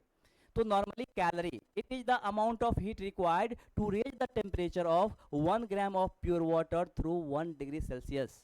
1 ग्राम वाटर को 1 डिग्री सेल्सियस टेम्परेचर से रेज करने के लिए, इंक्रीज करने के लिए जो भी हीट रिक्वायर्ड होगा, so that heat is called 1 calorie. इतना clear? Okay done. Okay good. Now तो सीजीएस यूनिट हो गया कैलोरी, ऐसा यूनिट हो गया जूल। तो नॉर्मली अगर हम बात करते हैं एक और आता है जिसको हम बोलते हैं एफपीएस यूनिट, मतलब foot pound second. Foot pound second ये ब्रिटिश यूनिट है। फुट पाउंड सेकेंड जो एक्चुअली क्या है? ब्रिटिश यूनिट है। अगर इसमें किस में मेजर करते हैं एनर्जी को, सॉरी हीट एनर्जी को, तो एक्चुअली 1 पौंड, पौंड आपको पता है क्या है, मास को मेजरमेंट है। तो 1 पौंड वाटर, 1 पाउंड वाटर को 1 डिग्री फ़ारेनहाइट टेम्परेचर से बढ़ाने के लिए जो हीट की रिक्वायरमेंट होगी, that is called British thermal unit. क्या बोलते हैं? British thermal unit. तो एफपीएस सिस्टम में हीट को ब्रिटिश थर्मल यूनिट से मेजर करते हैं। What is British thermal unit? 1 pound pure water को 1 डिग्री फ़ारेनहाइट से इंक्रीज करने के लिए जो भी हीट की रिक्वायरमेंट होगी, so that heat is called British thermal unit. I hope समझ में आ गया होगा। So it is the amount of heat required to raise the temperature of 1 degree, so temperature of 1 pound of pure water through 1 degree Fahrenheit. वहां पे क्या था? 1 degree Celsius. यहाँ क्या है? 1 डिग्री फ़ारेनहाइट। कितने पानी को? उसमें 1 ग्राम वाटर को, इसमें कितना? 1 पाउंड वाटर को। तो ये डिफरेंस है। Okay, done. Okay, now relation क्या है? दोनों में रिलेशन तो होगा। तो 1 British thermal unit, 1 British thermal unit equal to 252 calorie होता है। अच्छा, 1 calorie equal to 4.186 joule. Very very important, बहुत बार एग्जाम में ये पूछा है। 1 कैलोरी इक्वल टू 4.186 जूल।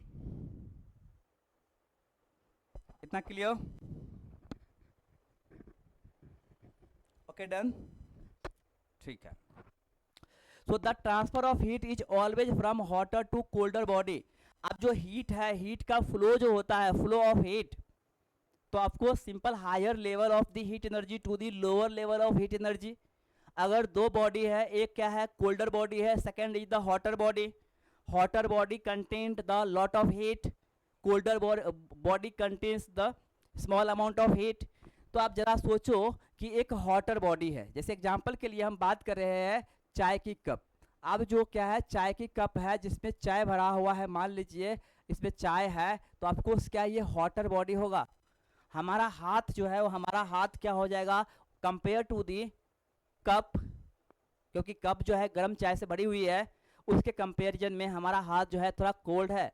तो क्या होता है कि इस कप से जो एनर्जी है, हीट एनर्जी, हमारे हाथ पे आने लगता है, हमारे हाथ में ट्रैवल होता है। तो the flow of heat from the hotter body to colder body, heat का जो फ्लो है वो हॉटर बॉडी से कोल्डर बॉडी की तरफ होगा। दैट्स वाई हमारा जो हाथ है वो गर्म हो जाती है, हमारा हाथ जो है गर्म हो जाता है। तो आपको समझ में आ गया होगा कि जो हीट का ट्रांसफर होता है हमेशा हॉटर टू कोल्डर बॉडी होता है। इतना क्लियर?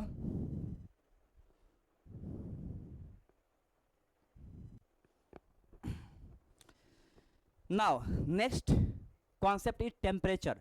बहुत लोगों को समझ में नहीं आता है कि एक्चुअली टेम्परेचर है क्या। टेम्परेचर जो है हीट को मेजर करने के लिए ही यूज करते हैं कि कौन सा बॉडी हॉट है और कौन सा बॉडी कूल है। So basically temperature means what? Temperature is measure, क्या है? मेजर ऑफ द हॉटनेस और कोल्डनेस ऑफ अ बॉडी। अगर कोई बॉडी कितना हॉट है या कितना कोल्ड है, वो गर्म है या ठंडा है, उसको मेजर करने के लिए, उसको मापने के लिए जो है वो हम टेम्परेचर का प्रयोग करते हैं, टेम्परेचर यूज करते हैं। जैसे एग्जांपल के लिए हमारा ह्यूमन बॉडी है, ह्यूमन बॉडी के अगर टेम्परेचर बढ़ जाता है, we use the thermometer to measure the temperature. हमारे बॉडी के टेम्परेचर को मेजर करने के लिए थर्मोमीटर यूज करते हैं, लेकिन एक्चुअली हम उस टेम्परेचर को मेजर क्यों कर? टेम्परेचर जो है हमारे शरीर में कितना हीट जो है, हीट एनर्जी प्रोड्यूस हुआ है, तो इसलिए यहाँ पे बोला गया है हाँ, टेम्परेचर जो है, temperature is the measure of the hotness और coldness of a body. The heat flows from one body to another due to the difference in their body temperature. अगर दो डिफरेंट बॉडी टेम्परेचर के, अगर दो different, मतलब अभी example के लिए बता रहा हूँ आपको कि सिंपल सी कॉन्सेप्ट है कि ये जो चाय का कप है, ये क्या होगा? इसका टेम्परेचर ज़्यादा होगा। ये हमारा हैंड है, हाथ का जो है टेम्परेचर क्या होगा compare to the cup of tea? ये हैंड का टेम्परेचर क्या होगा? डाउन होगा, कम होगा। तो ये हम टेम्परेचर से पता लगाते हैं कि कौन सा हॉटर है और कौन सा कोल्डर बॉडी है। आई होप ये समझ में आ गया होगा। क्लियर?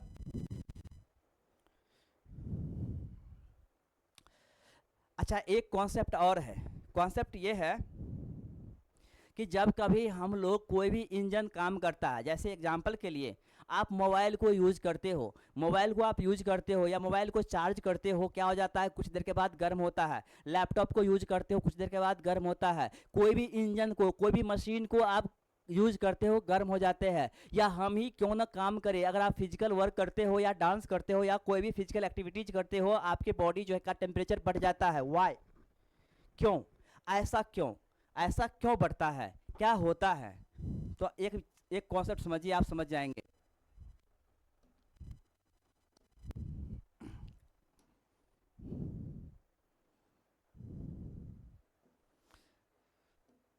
एक्चुअली क्या है, मान लीजिए W work is produced H amount of heat.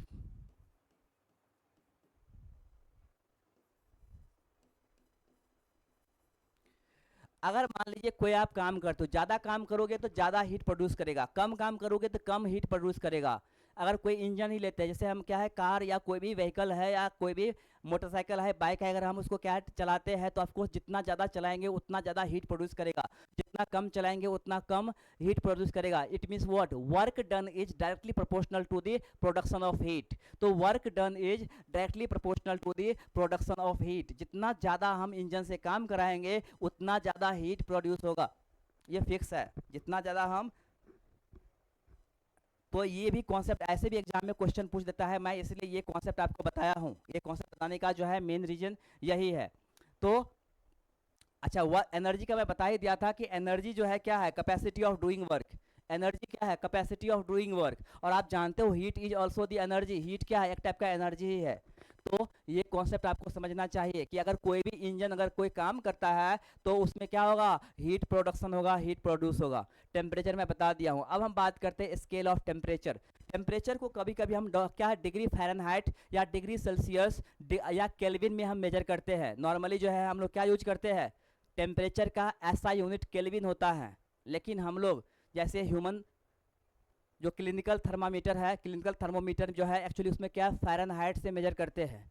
लेकिन अदर जो कुछ थर्मोमीटर है जिसमें हम डिग्री सेल्सियस से मेजर करते हैं। ये डिग्री सेल्सियस, डिग्री फ़ारेनहाइट या केल्विन, ये सब के सब क्या स्केल ऑफ द टेम्परेचर है। तो हम ये स्केल देखेंगे, आप देख सकते हो।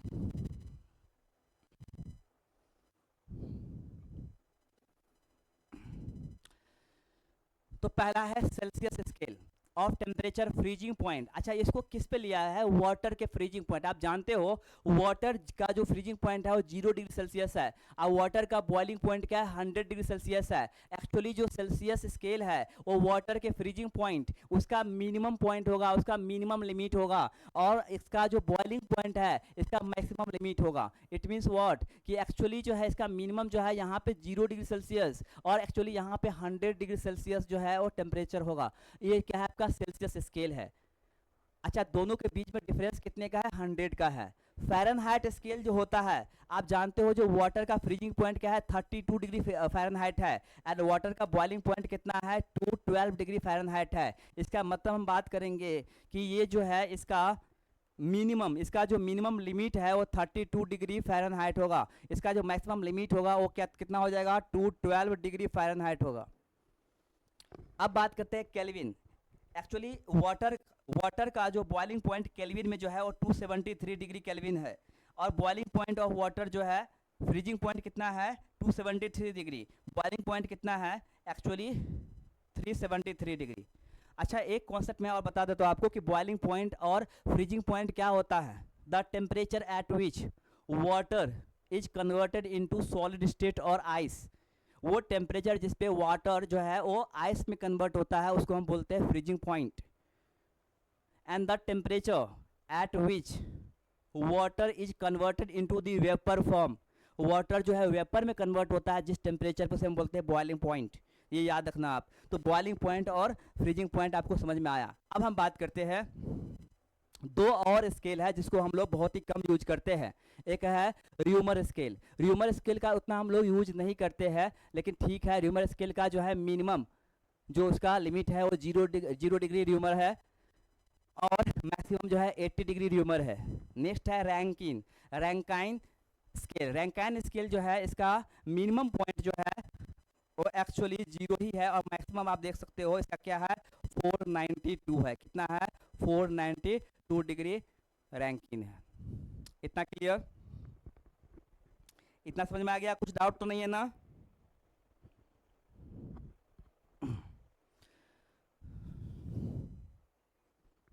Just a minute.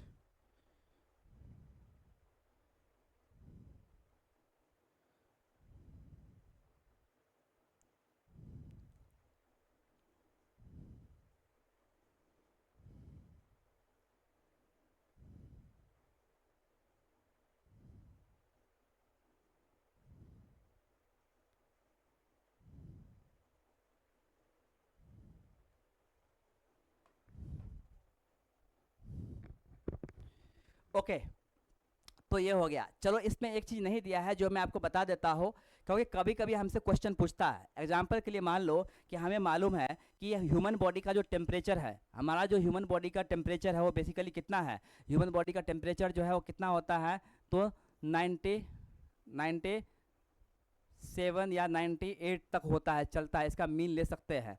तो 97 डिग्री फ़ारेनहाइट या 98 डिग्री फ़ारेनहाइट जो है वो होता है। अगर आपको कन्वर्ट करना है सेल्सियस में, अगर पूछ देगा सेल्सियस में कितना टेम्परेचर होगा, तो हम फिर क्या करेंगे, इसके लिए मेजरमेंट को करना बहुत ज़रूरी है। तो अभी ध्यान से देखना आप, मैंने बताया कि सेल्सियस का मिनिमम 0 होता है और आपको जो फाइंड आउट करना है, हम क्या करेंगे, सेल्सियस माइनस मिनिमम कितना था 0 डिग्री, इसके बीच के डिफरेंस कितना था, बॉइलिंग पॉइंट और फ्रीजिंग पॉइंट का डिफरेंस कितने था, 100 डिग्री का था। अगर हम बात करते हैं फ़ारेनहाइट की, तो फ़ारेनहाइट का मिनिमम कितना था, मिनिमम था आपको 32, मिनिमम कितना था 32 था। एक मिनट,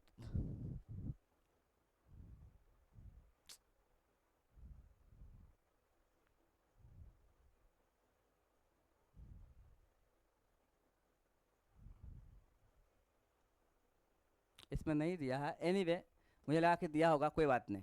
तो सेल्सियस जो है मिनिमम इसका 0 है, डिफरेंस जो है मिनिमम और मैक्सिमम जो है उसका कितना 100 डिग्री का है। फ़ारेनहाइट जो है, फ़ारेनहाइट और मिनिमम इसका 32 है और डिफरेंस कितने का आप देख सकते हो, मैं इसलिए इसको किया, इसके बीच के डिफरेंस कितने का होगा, तो 180 का डिफरेंस है। कितने का है 180 का, जो भी डिफरेंस है उसको हम नीचे लेंगे, ये याद रखना, ये कन्वर्जन है। हम लोग को एक्चुअली क्या केल्विन फ़ारेनहाइट या सेल्सियस में पूछता है, बाकी में नहीं पूछता है। अगर बाकी में पूछेगा भी तो यही कॉन्सेप्ट है आपको सॉल्व करने की। अच्छा, नेक्स्ट क्या है केल्विन।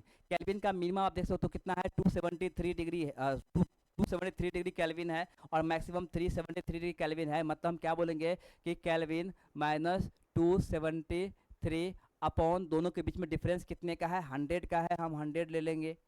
अब देखो अगर हम इसको क्या करते हैं, कट करते हैं, 10 10 10 2 से कट करेंगे 5 हो जाएगा, ये 9 हो जाएगा, ये 10 हो जाएगा। अब आप सॉल्व कर सकते हो कि C upon 5 equal to Fahrenheit जो है 32 अपॉन 9 के माइनस 273 अपॉन 5, ये भी 5 हो जाएगा। अब देखो यहाँ से आप बहुत ही इजीली फाइंड आउट कर सकते हो। मान लो कि हमारा बॉडी का टेम्परेचर है फ़ारेनहाइट में दिया हुआ है, मतलब हमें क्या क्या सेल्सियस में फाइंड आउट करना है, तो कोई दिक्कत नहीं है। फ़ारेनहाइट में हमें कितना दिया है, मान लो 98 दिया है, माइनस 32 करेंगे अपॉन 9 करेंगे, तो अब इसे आप फाइंड आउट कर सकते हो। 98 माइनस 32 कितना हो जाएगा, 98 माइनस 32 हो जाएगा आपको 8 माइनस 2 हो जाएगा 6 और 9 माइनस 3 हो जाएगा 6। ओके 66 मल्टीप्लाई 5 अपॉन 9, तो हमें क्या सेल्सियस मिल जाएगा। तो एक्चुअली इसको मल्टीप्लाई कर लो, 5 6 जा 30, 5 6 जा 30 प्लस 3 33 अपॉन 9, तो 33 मतलब 330 को 9 से हम डिवाइड करेंगे। चलो काटो इसको,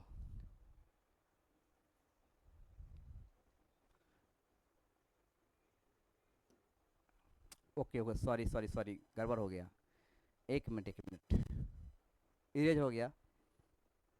कितना आया था 330 अपॉन 9, 3 3 जा 110, 110 को 3 से डिवाइड कर दो, 3 3 जा 9, 9 हो जाएगा, 3 3 जा 9 मतलब 226 36.6, आप देख सकते हो 7 डिग्री सेल्सियस। मतलब ह्यूमन बॉडी का जो टेम्परेचर आपको सेल्सियस में ऐसे हम लोग फाइंड आउट कर सकते हैं। तो ये स्केल जो है कन्वर्जन का आप लोग समझ में आ गया होगा। अगर नहीं लिखे हैं तो मैं फिर से लिख देता हूँ, ये साइड में आप लिख लीजिए, मैं फिर से लिख देता हूँ।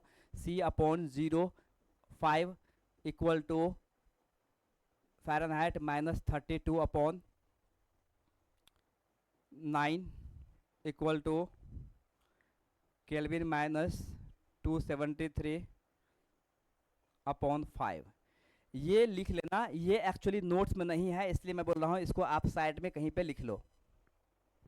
ये नोट्स में नहीं है इसलिए साइड में आप कहीं पे इसको लिख लो। Okay, done.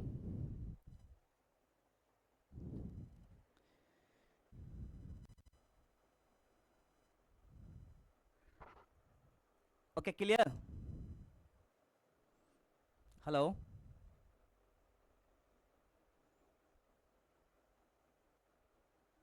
ठीक है, चलिए राखी लिख ली।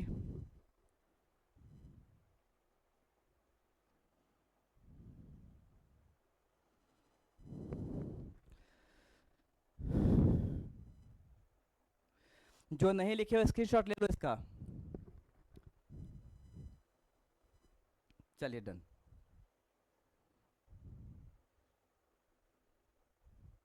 वही रिलेशन है जो मैं आपको शॉर्टकट में बता दिया हूँ, वही सेम जो मैं बताया हूँ आपको शॉर्टकट में, वही सेम रिलेशन यहाँ पे दिया हुआ है। तो कोई बात नहीं। अच्छा, ये 2 पॉइंट आप याद रखना। एक्चुअली एट, ये जो 2 पॉइंट है वो आपके लिए बहुत ज़्यादा इंपॉर्टेंट है। At temperature -40°C and -40°F Celsius scale is equal to the Fahrenheit. याद रखना, ये भी एग्जाम में कितने बार क्वेश्चन पूछ चुका है कि at what degree temperature Celsius scale and Fahrenheit scale measure the equal temperature, ये याद रखना। तो इसका आंसर होगा -40°C और -40°F जो है उस पे दोनों स्केल जो है एक ही जैसा काम करने लगता है। तो ये आप हमेशा याद रखना। नेक्स्ट है the temperature at which the 3 phases of water remains at the equilibrium is called triple point of water. Triple point of water, ये भी बहुत बार एग्जाम में पूछता है। आप बोलोगे ये sir triple point of water है क्या? ट्रिपल पॉइंट ऑफ वाटर वैसा टेम्परेचर है जहाँ पे वाटर आइस में भी होगा। किस में होगा? आइस फॉर्म में भी होगा। जहाँ पे वाटर वेपर फॉर्म में भी होगा। क्या होगा? वेपर फॉर्म में भी होगा। और जहाँ पे टेम्परेचर लिक्विड फॉर्म में भी होगा। आई बात समझ में? The temperature at which water is in the 3 states solid, liquid and gas. Solid means ice, liquid means water and gas means vapour. तो वो टेम्परेचर आप देख सकते हो 273 केल्विन। कितना है? 273.16 केल्विन जो है इस टेम्परेचर पे वाटर तीनों स्टेट पे आपको मिलेगा, लिक्विड में भी, सॉलिड में भी, गैस में भी। So this temperature is called triple point of water. Very very important, triple point of water. Clear? Okay. आप बोलोगे हाउ इट्स पॉसिबल, ये कैसे हो सकता है? तो मैं एक एग्जांपल दे रहा हूँ कि सपोज इन विंटर सीजन कुछ ऐसे कंट्री है जो विंटर सीजन में 0°C टेम्परेचर हो जाता है। 0°C टेम्परेचर हो जाता है। 0°C means what? Means 273 kelvin. 0°C means 273 kelvin. अगर इतना टेम्परेचर होता है तो ऑफकोर्स उस टेम्परेचर पे आपको आइस भी देखने को मिलेगा। क्या? आइस भी, आप आइस का जो क्यूब है वो भी देखने को मिलेगा। इवन आपको वाटर भी देखने को मिलेगा। और साथ साथ क्या उस समय अगर कोई कपड़ा अगर भीगा हुआ है, अगर आप उसको कहीं पे रख देते हो तो क्या वो सूखता नहीं है? जी हाँ, सूखता भी है। अगर कपड़ा सूख रहा है तो उसमें जो वाटर था वो क्या हुआ? वाटर वेपर में कन्वर्ट हो गया। इसी टेम्परेचर पे वाटर वेपर में कन्वर्ट हो गया। मतलब क्या कि ऐसा टेम्परेचर जिसमें वाटर सॉलिड भी है, वाटर लिक्विड भी है और वाटर गैस के फॉर्म में भी है। सो इस टेम्परेचर को हम क्या बोलेंगे? Triple point of water. Clear? Got it? Okay, now we are seeing here the thermometer. Thermometer is the measurement to measure the temperature. Temperature को मेजर करने के लिए जो मेजरमेंट है, जो भी उसको हम क्या बोलते हैं, thermometer. We can say instrument है, it is a kind of the instrument which is use to measure the temperature, that is the thermometer only. Thermo means word, thermo का मतलब ही होता है temperature, meter means word measurement. Temperature को measure करते हैं हम किससे, थर्मोमीटर से। The instruments use to measure temperature of the body is called thermometer.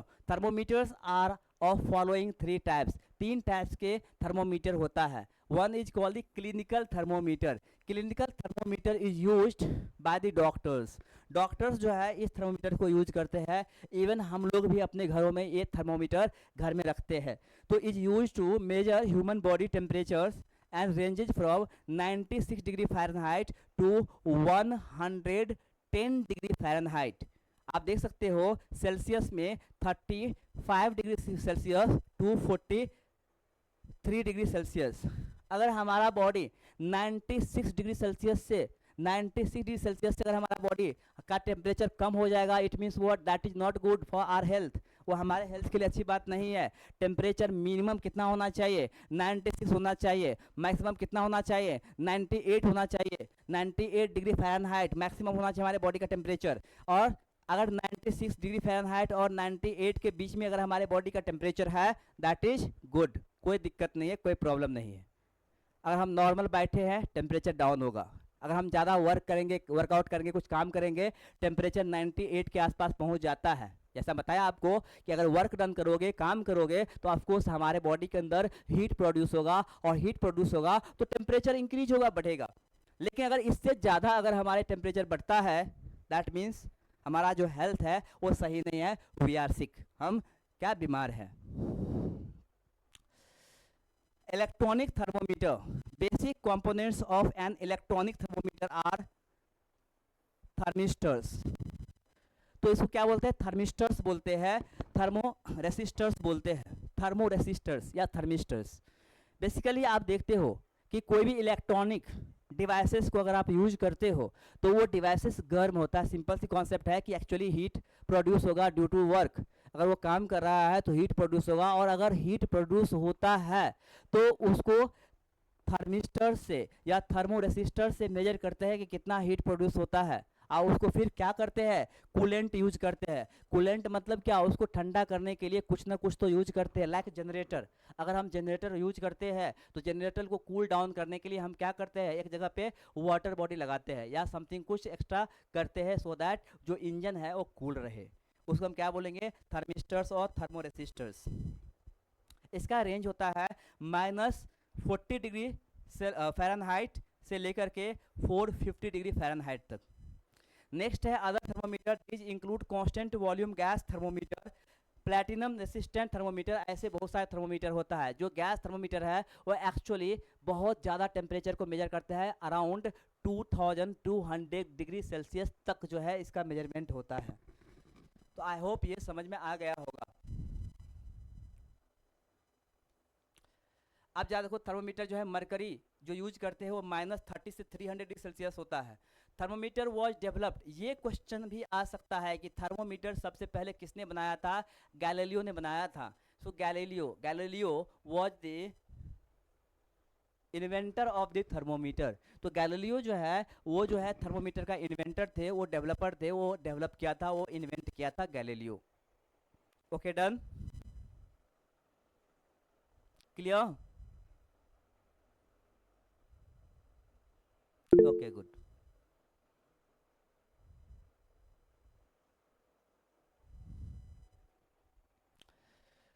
Now thermal expansion, if you heat something, किसी भी वस्तु को, किसी भी चीज को अगर आप हीट करते हो, गर्म करते हो, तो एक्सपैंड होता है। क्या होता है, उसकी साइज में इंक्रीमेंट होती है, वो एक्सपैंड होता है, वो फैलता है। अब ये जो हम बात करें thermal expansion, thermal expansion means what, the expansion in the body due to the temperature heat, due to the heat energy. If you heat something, then the increment of the area, volume or length of the body is called expansion of the body. अगर किसी भी body का length बढ़ रहा है, या उसका area बढ़ रहा है, या उसका वॉल्यूम बढ़ रहा है ड्यू टू हीट, तो हम उसे बोलेंगे थर्मल एक्सपेंशन। अच्छा देखो, thermal expansion, the expansion of the body caused by heat is known as thermal expansion. Heat की वजह से अगर कोई बॉडी का टेम्परेचर सॉरी एक्सपेंशन होता है, that is the what, thermal expansion. ये थ्री टाइप्स का होता है। अब थ्री टाइप्स का होता है, जैसे मैंने बताया कि एक्सपेंशन इन लेंथ, लेंथ में भी एक्सपेंशन होता है। अगर मान लो कोई बॉडी लीनियर है, कोई बॉडी क्या है, लीनियर है। अब लीनियर होगा तो ऑफकोर्स, जैसे एग्जांपल के लिए वायर, अब वायर क्या है, लीनियर है। वायर क्या है, लीनियर है, तो उसका एक्सपेंशन क्या होगा, लीनियर ही होगा। मतलब अगर वायर है, मान लो कि वायर का लेंथ है L, due to heat, heat की वजह से इसका जो लेंथ है उसमें थोड़ा सा इंक्रीमेंट हो गया ड्यू टू हीट। अब मान लो कि इलेक्ट्रिक करंट पास कर रहे हैं, तो इलेक्ट्रिक करंट हीट प्रोड्यूस करता है, और ज़्यादा हीट होने की वजह से ये जो एल है, डेल्टा एल से इसका इंक्रीमेंट हो गया, डेल्टा एल से इंक्रीमेंट हो गया। ओरिजिनल लेंथ कितना था, एल था, न्यू लेंथ कितना हो गया, न्यू लेंथ जो है आप देख सकते हो एल प्लस डेल्टा एल, तो ये जो है एक्सपेंशन हो गया। तो इस तरह के एक्सपेंशन को हम क्या बोलते हैं, लीनियर एक्सपेंशन। तो वही है कि expansion in the length on heating is called linear expansion. The increase in length of the rod of unit length of the substance due to the increase in its temperature by 1 degree Celsius is called the coefficient of linear expansion. अब बात करते हैं coefficient of linear expansion. क्या बोल रहा है यहाँ पे कि अगर जैसे मान लो कि यहाँ से लेकर के यहाँ तक हम बात कर रहे हैं कि 1 मीटर है, 1 मीटर हो सकता है, 1 सेंटीमीटर हो सकता है, 1 फीट हो सकता है, कोई भी यूनिट आप ले लो, डजंट मैटर। लेकिन एक यूनिट लेंथ को इंक्रीज करने के लिए जो हीट की रिक्वायरमेंट होती है और टेम्परेचर को 1 डिग्री सेल्सियस से बढ़ाने के लिए, उसी को हम बोलते हैं coefficient of the linear expansion. और इसको अल्फा से इंडिकेट करता है, किससे, अल्फा से इंडिकेट करता है लीनियर एक्सपेंशन को। तो एक्सपेंशन, तो इसे हम क्या बोलेंगे, लीनियर एक्सपेंशन। दूसरा है superficial expansion. Superficial expansion is also called areal expansion. Why, because ये जो है, जैसे मान लो कि कोई प्लेट है, क्या है, कोई प्लेट है। अच्छा ये जो प्लेट है, अब due to heat, due to heat इसके लेंथ में भी इंक्रीमेंट हो सकता है और इसके ब्रेथ में भी इंक्रीमेंट हो सकता है, इसके ब्रेथ में भी इंक्रीमेंट हो सकता है, लेंथ में भी इंक्रीमेंट हो सकता है। तो अगर हम बात करेंगे कि लेंथ में भी इंक्रीमेंट हुआ और ब्रेथ में भी इंक्रीमेंट हुआ, अगर आप देखेंगे इस तरह से लेंथ और ब्रेथ दोनों में इंक्रीमेंट हुआ एरिया में, तो इन दैट सिचुएशन जो नया एरिया बनेगा, आप देख सकते हो लेंथ के साथ साथ ब्रेथ में भी इंक्रीमेंट होता है। तो such kind of the expansion is called superficial expansion और एरियल एक्सपेंशन। अच्छा, अब जो है इसमें 1 यूनिट ऑफ एरिया को 1 डिग्री सेल्सियस टेम्परेचर से जो एक्सपेंड होता है, आज जितना एक्सपेंशन होगा, मतलब 1 डिग्री सेल्सियस टेम्परेचर बढ़ाने से, उतना हीट देने से जो एक्सपेंशन होगा एरिया वाइज, लेंथ और ब्रेथ दोनों में, तो उसे हम बोलते हैं कोएफिशिएंट ऑफ सुपरफिशियल एक्सपेंशन। और इसको बीटा से इंडिकेट करते हैं, किससे, बीटा से डिनोट करते हैं। अब हम बात करते हैं वॉल्यूम की। मान लो वॉल्यूम है, suppose this is the cube, एक क्यूब है, ड्यू टू हीट अब इसके लेंथ, ब्रेथ और थिकनेस तीनों में इंक्रीमेंट हुआ, इसके लेंथ में भी इंक्रीमेंट हुआ, इसके ब्रेथ में भी इंक्रीमेंट हुआ और इसके जो है थिकनेस में भी इंक्रीमेंट हुआ। तो अगर इस तरह के जो एक्सपेंशन होगा,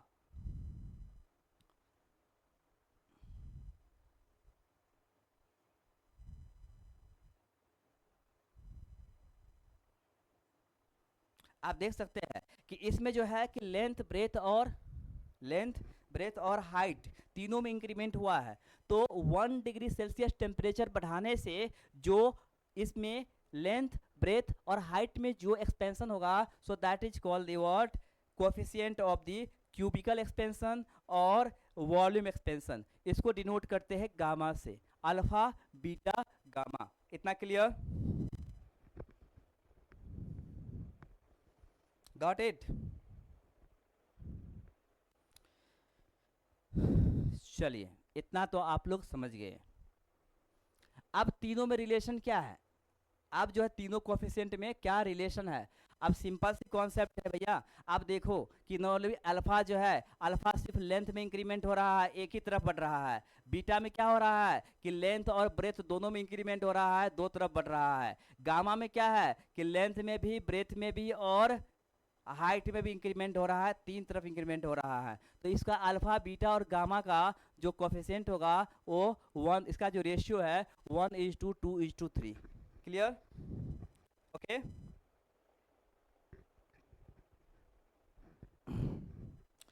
चलिए अब कुछ क्वेश्चंस होता है, जैसे एग्जांपल के लिए क्वेश्चन ऐसे पूछ सकता है कि due to the high electric या high voltage of electric current wire the expansion in wire is called what kind of the expansion?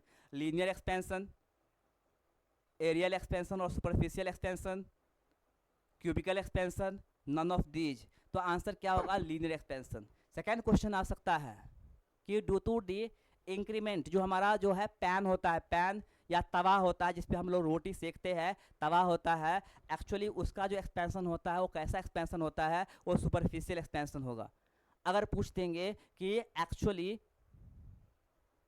जैसे आपका मान लीजिए कि रेलवे ट्रैक है, अब रेलवे ट्रैक है, रेलवे का जो ट्रैक है, रेलवे जो है का जो रेल, ये जो पटरी है, अब ये पटरी जो है क्यूबिकल शेप में है। पटरी क्या है? 3 डायमेंशनल है, क्यूबिकल शेप में है। अगर ट्रेन गर्मी के समय में, समर सीजन में ये भी एक्सपैंड होता है, ये भी एक्सपैंड होता है, तो इसमें जो एक्सपेंशन होता है वो कैसा होगा? वॉल्यूम एक्सपेंशन होगा या क्यूबिकल एक्सपेंशन होगा। तो in laying a railway line small gap is left in between 2 iron rail, 2 iron rail के बीच में जो है थोड़ा सा गैप रख देता है। आप गौर से देखना, जब उसको ज्वाइंट करता है तो इन दोनों के बीच में क्या करता है? गैप रहता है। ये गैप क्यों रखता है? ये जो है इसको फिर टाइट करता है, ये गैप क्यों रखता है? तो यहाँ between 2 iron rails otherwise railway line will becomes curved on heating in summer. अगर, क्योंकि जैसे समर सीजन में जो है ऊपर से ट्रेन चल रही है तो उसको ऑलरेडी उसमें क्या है कि ज़्यादा टेम्परेचर होगा और समर में टेम्परेचर होगा, तो इसका एक्सपेंशन तीनों तरफ होगा। अगर जो है गैप नहीं छोड़ेगा तो वो कर्व हो जाएगा, वो टेढ़ा मेढ़ा हो जाएगा। इसलिए गैप छोड़ देते हैं कि एक्सपेंशन होगा भी ना तो इधर एक्सपेंड करेगा, टेढ़ा नहीं होगा। Telephone wires are not tighten on the pole because in winter wires get contract and can break. तो ये सब कॉन्सेप्ट है, ये आपको समझ में आ गया होगा। क्लियर?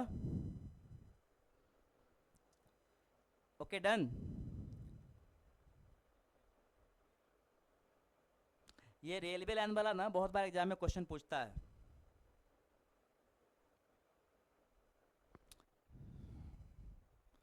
तो ये तो हो गया thermal expansion in solid. Now thermal expansion in liquid. अब जो लिक्विड में जो थर्मल एक्सपेंशन होता है, ध्यान से देखना।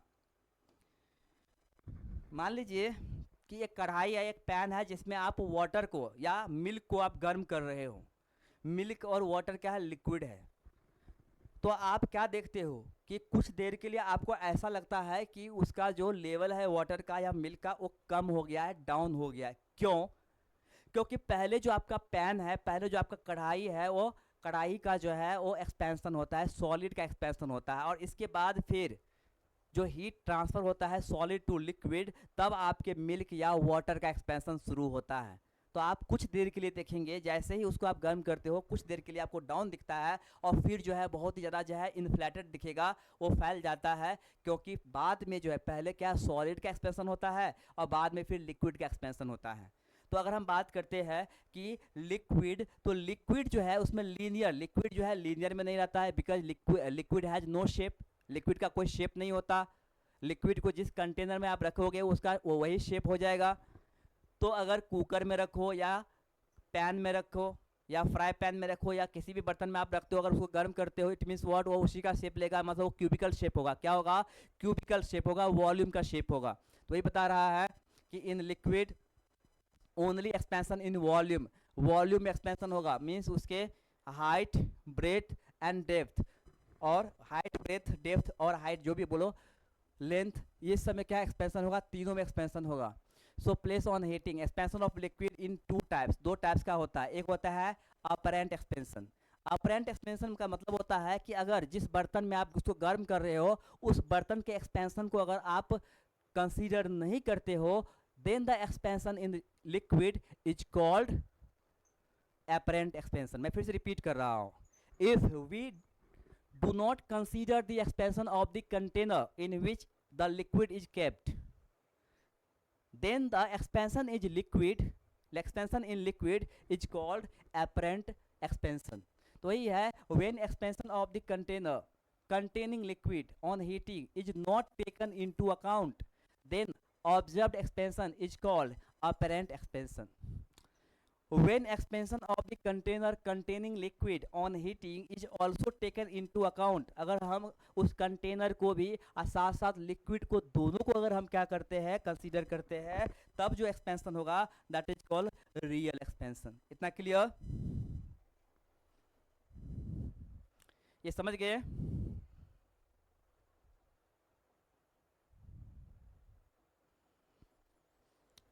Okay, done.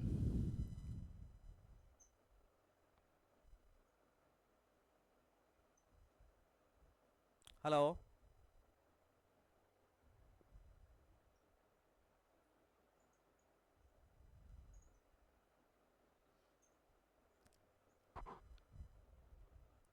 Okay, good. Very good. Now anomalous expansion of water. Actually देखो कि बाकी किसी दूसरे, ध्यान से सुनना, कि अदर सब्सटेंस में एनोमोली नहीं होता है, लेकिन यहाँ पे एनोमोली है. क्या एनोमोली मतलब होता है अ काइंड ऑफ द मिस्टेक, या एक तरह का हम बोल सकते हैं त्रुटि. ऐसा चीज़ें जो है कि नॉर्मली हमारे जो भी कुछ थियोरी है या जो भी हमारा कॉन्सेप्ट है उस पर फिट नहीं बैठता है, उसको हम बोलते हैं एनोमली, या तो वही बोलते हैं एनामलस.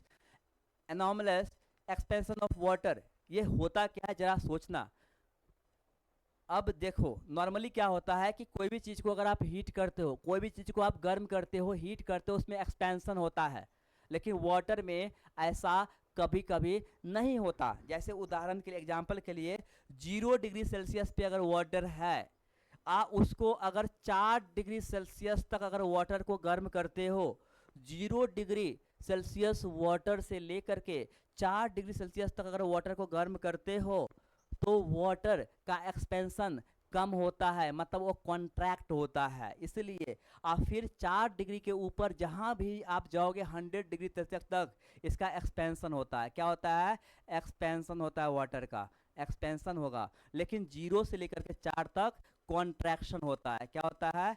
कॉन्ट्रैक्शन होता है. मतलब 4 डिग्री सेल्सियस टेम्परेचर पे वाटर जो है इसकी डेंसिटी मैक्सिमम होता है.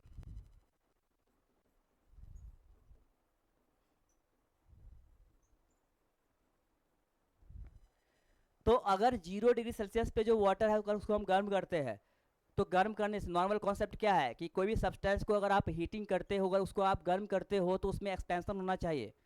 लेकिन वाटर में अगर ऐसा नहीं होता है, वाटर को अगर आप गर्म करते हो, अगर 0 डिग्री सेल्सियस पे है, तो पहले कॉन्ट्रैक्शन होगा, पहले वो सिकुड़ेगा, क्योंकि उसकी डेंसिटी जो है वो बढ़ती है, तो वॉल्यूम कम हो जाता है. लेकिन 4 डिग्री सेल्सियस के बाद 100 डिग्री तक जो है वो उसमें एक्सपेंशन होगा. तो इसीलिए बाकी सब्सटेंस में ऐसा नहीं होता है, सिर्फ वाटर में होता है. इसलिए इसको क्या बोलते हैं? एनोमलस. एनोमलस मतलब त्रुटि, जो एक्चुअली नियम से अलग है, रूल से अलग है. So this behaviour of water expansion around 4 degree Celsius is called anomalous expansion of water. Normally heating के बाद एक्सपेंशन होना चाहिए, लेकिन हीटिंग के बाद कॉन्ट्रैक्शन हो रहा है. यही तो क्या है? रिवर्स है. यही तो क्या है? एनोमलस है. Okay, clear? Got it? That's why the density of water is maximum at 4 degree Celsius. 4 degree Celsius temperature पे जो है वाटर का डेंसिटी मैक्सिमम होगा, सबसे ज़्यादा होगा.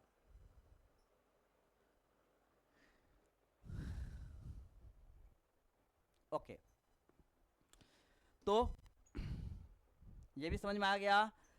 Thermal expansion of gases. आप एक चीज जानते हो, जो लिक्विड होता है, लिक्विड क्या होता है? Liquid is fluid. Fluid means what? It can flow. Liquid flow होता है higher level to lower level, लेकिन उसका वॉल्यूम हर जगह पे सेम होता है. दैट्स वाई हम बोलते हैं लिक्विड जो है वो फ्लूइड है और फ्लो होता है. लेकिन जो गैस है वो गैस डिफ्यूज होता है. गैस क्या होता है? डिफ्यूज होता है. ये डिफ्यूज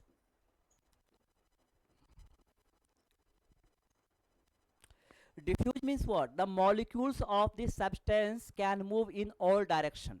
अगर मान लो कि एक गैस का सिलेंडर है, एक गैस का हम क्या लिए, सिलेंडर लिए, और ये सिलेंडर से अगर हम क्या है कि अगर गैस लीक करता है, जरा सोचो इस सिलेंडर से अगर गैस लीक करता है तो क्या होता है, गैस ऑल डायरेक्शन में मूव करता है, इसका मॉलिक्यूल ऑल डायरेक्शन में मूव करता है, higher concentration level to lower higher concentration level to lower concentration level, और that is called a diffusion of gas, उसको हम बोलते हैं डिफ्यूजन ऑफ गैस।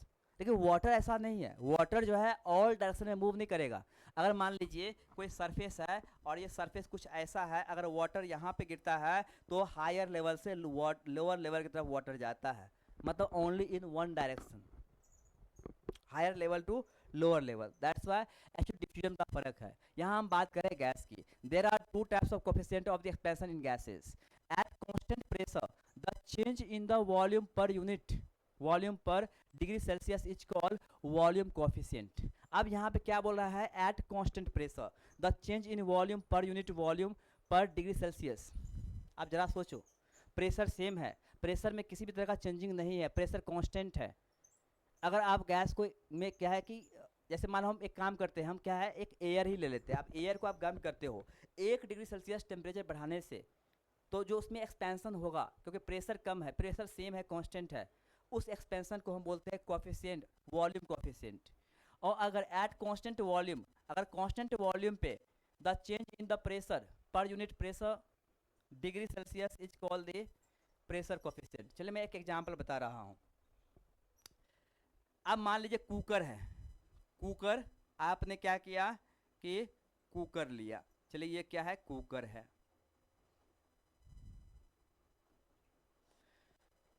अब कुकर को क्या करते हैं, आप हीट करते हैं उसके अंदर कुछ भी सामान, लेकिन उसका जो वॉल्यूम है वो फिक्स है, उसका वॉल्यूम जो है कुकर का वो फिक्स है।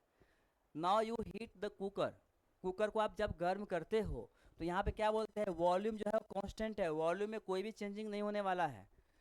अब 1 डिग्री सेल्सियस टेम्परेचर आप बढ़ाते हैं, 1 डिग्री सेल्सियस टेम्परेचर आप जब बढ़ाते हैं तो इसके अंदर, इसके जो इनसाइड इसके अंदर जो भी मटेरियल है, चाहे आपका दाल हो, चाहे आपका वाटर हो, या एनीथिंग, वो क्या है कि वेपर में कन्वर्ट होता है, गैसेस में कन्वर्ट होता है। तो जो अमाउंट ऑफ गैसेस में कन्वर्ट होगा, so that is the word pressure coefficient बोलते हैं। और ये जो वॉल्यूम कांस्टेंट है, ये वॉल्यूम कांस्टेंट है, एग्जांपल के लिए मान लो कि हमारा एटमॉस्फेरिक प्रेशर है, नाउ अभी रूम टेम्परेचर जहाँ हम रहते हैं मान लीजिए, वहाँ के आसपास के हर जगह के जो है प्रेशर कांस्टेंट है। नाउ आप क्या करते हो, कहीं पे जो है आप कुछ आग लगाते हैं, वहाँ पे क्या है, you set up the fire, कहीं पे आप क्या है फायर लगाते हैं, आग लगाते हो, तो actually temperature 1 degree Celsius temperature बढ़ने से वहाँ के आसपास के जो गैसेस है या वेपर है उसमें जो एक्सपेंशन होगा उसे हम क्या बोलेंगे, वॉल्यूम कोफिशिएंट। हालांकि ये इतना नहीं पूछेगा, अब नहीं भी करेंगे तो चलेगा। तो आई होप ये समझ में आ गया होगा। ये मैं आपको बता दिया था, वही है कैलोरी। कैलोरी का मतलब क्या होता है कि 1 ग्राम वाटर को 1 डिग्री सेल्सियस टेम्परेचर से इंक्रीज करने के लिए जो अमाउंट ऑफ हीट की रिक्वायरमेंट होगी, दैट इज कॉल्ड 1 कैलोरी। मैं फिर से रिपीट कर रहा हूँ, 1 ग्राम वाटर को 1 डिग्री सेल्सियस टेम्परेचर से इंक्रीज करने के लिए जितने अमाउंट ऑफ हीट की रिक्वायरमेंट होगी, so that amount of heat is called what, calorie. वही रिपीटेड है, तो amount of heat required to raise the temperature of 1 gram water by 1 degree Celsius is called 1 calorie. And calorimeter states that heat lost by hotter body equals the heat gained by colder body. जैसे आइए मान लो कि ये है हमारा चाय का cup, ये क्या है, चाय का कप है, और ये हम जो है इसको हम हाथ से पकड़ रहे हैं, हाथ से पकड़ रहे हैं, तो हॉटर बॉडी से जितना अमाउंट ऑफ हीट जो है इससे लॉस होता है, उतने अमाउंट ऑफ हीट जो है हमारे हैंड में गेन होगा, हमारे हाथ में गेन होगा। इसलिए बोलते हैं calorimetry states that heat lost of the hotter body equals the heat gain by the colder body. तो आई होप हम लोग आज यहीं तक करते हैं, इतना तक क्लियर, कुछ डाउट तो नहीं है?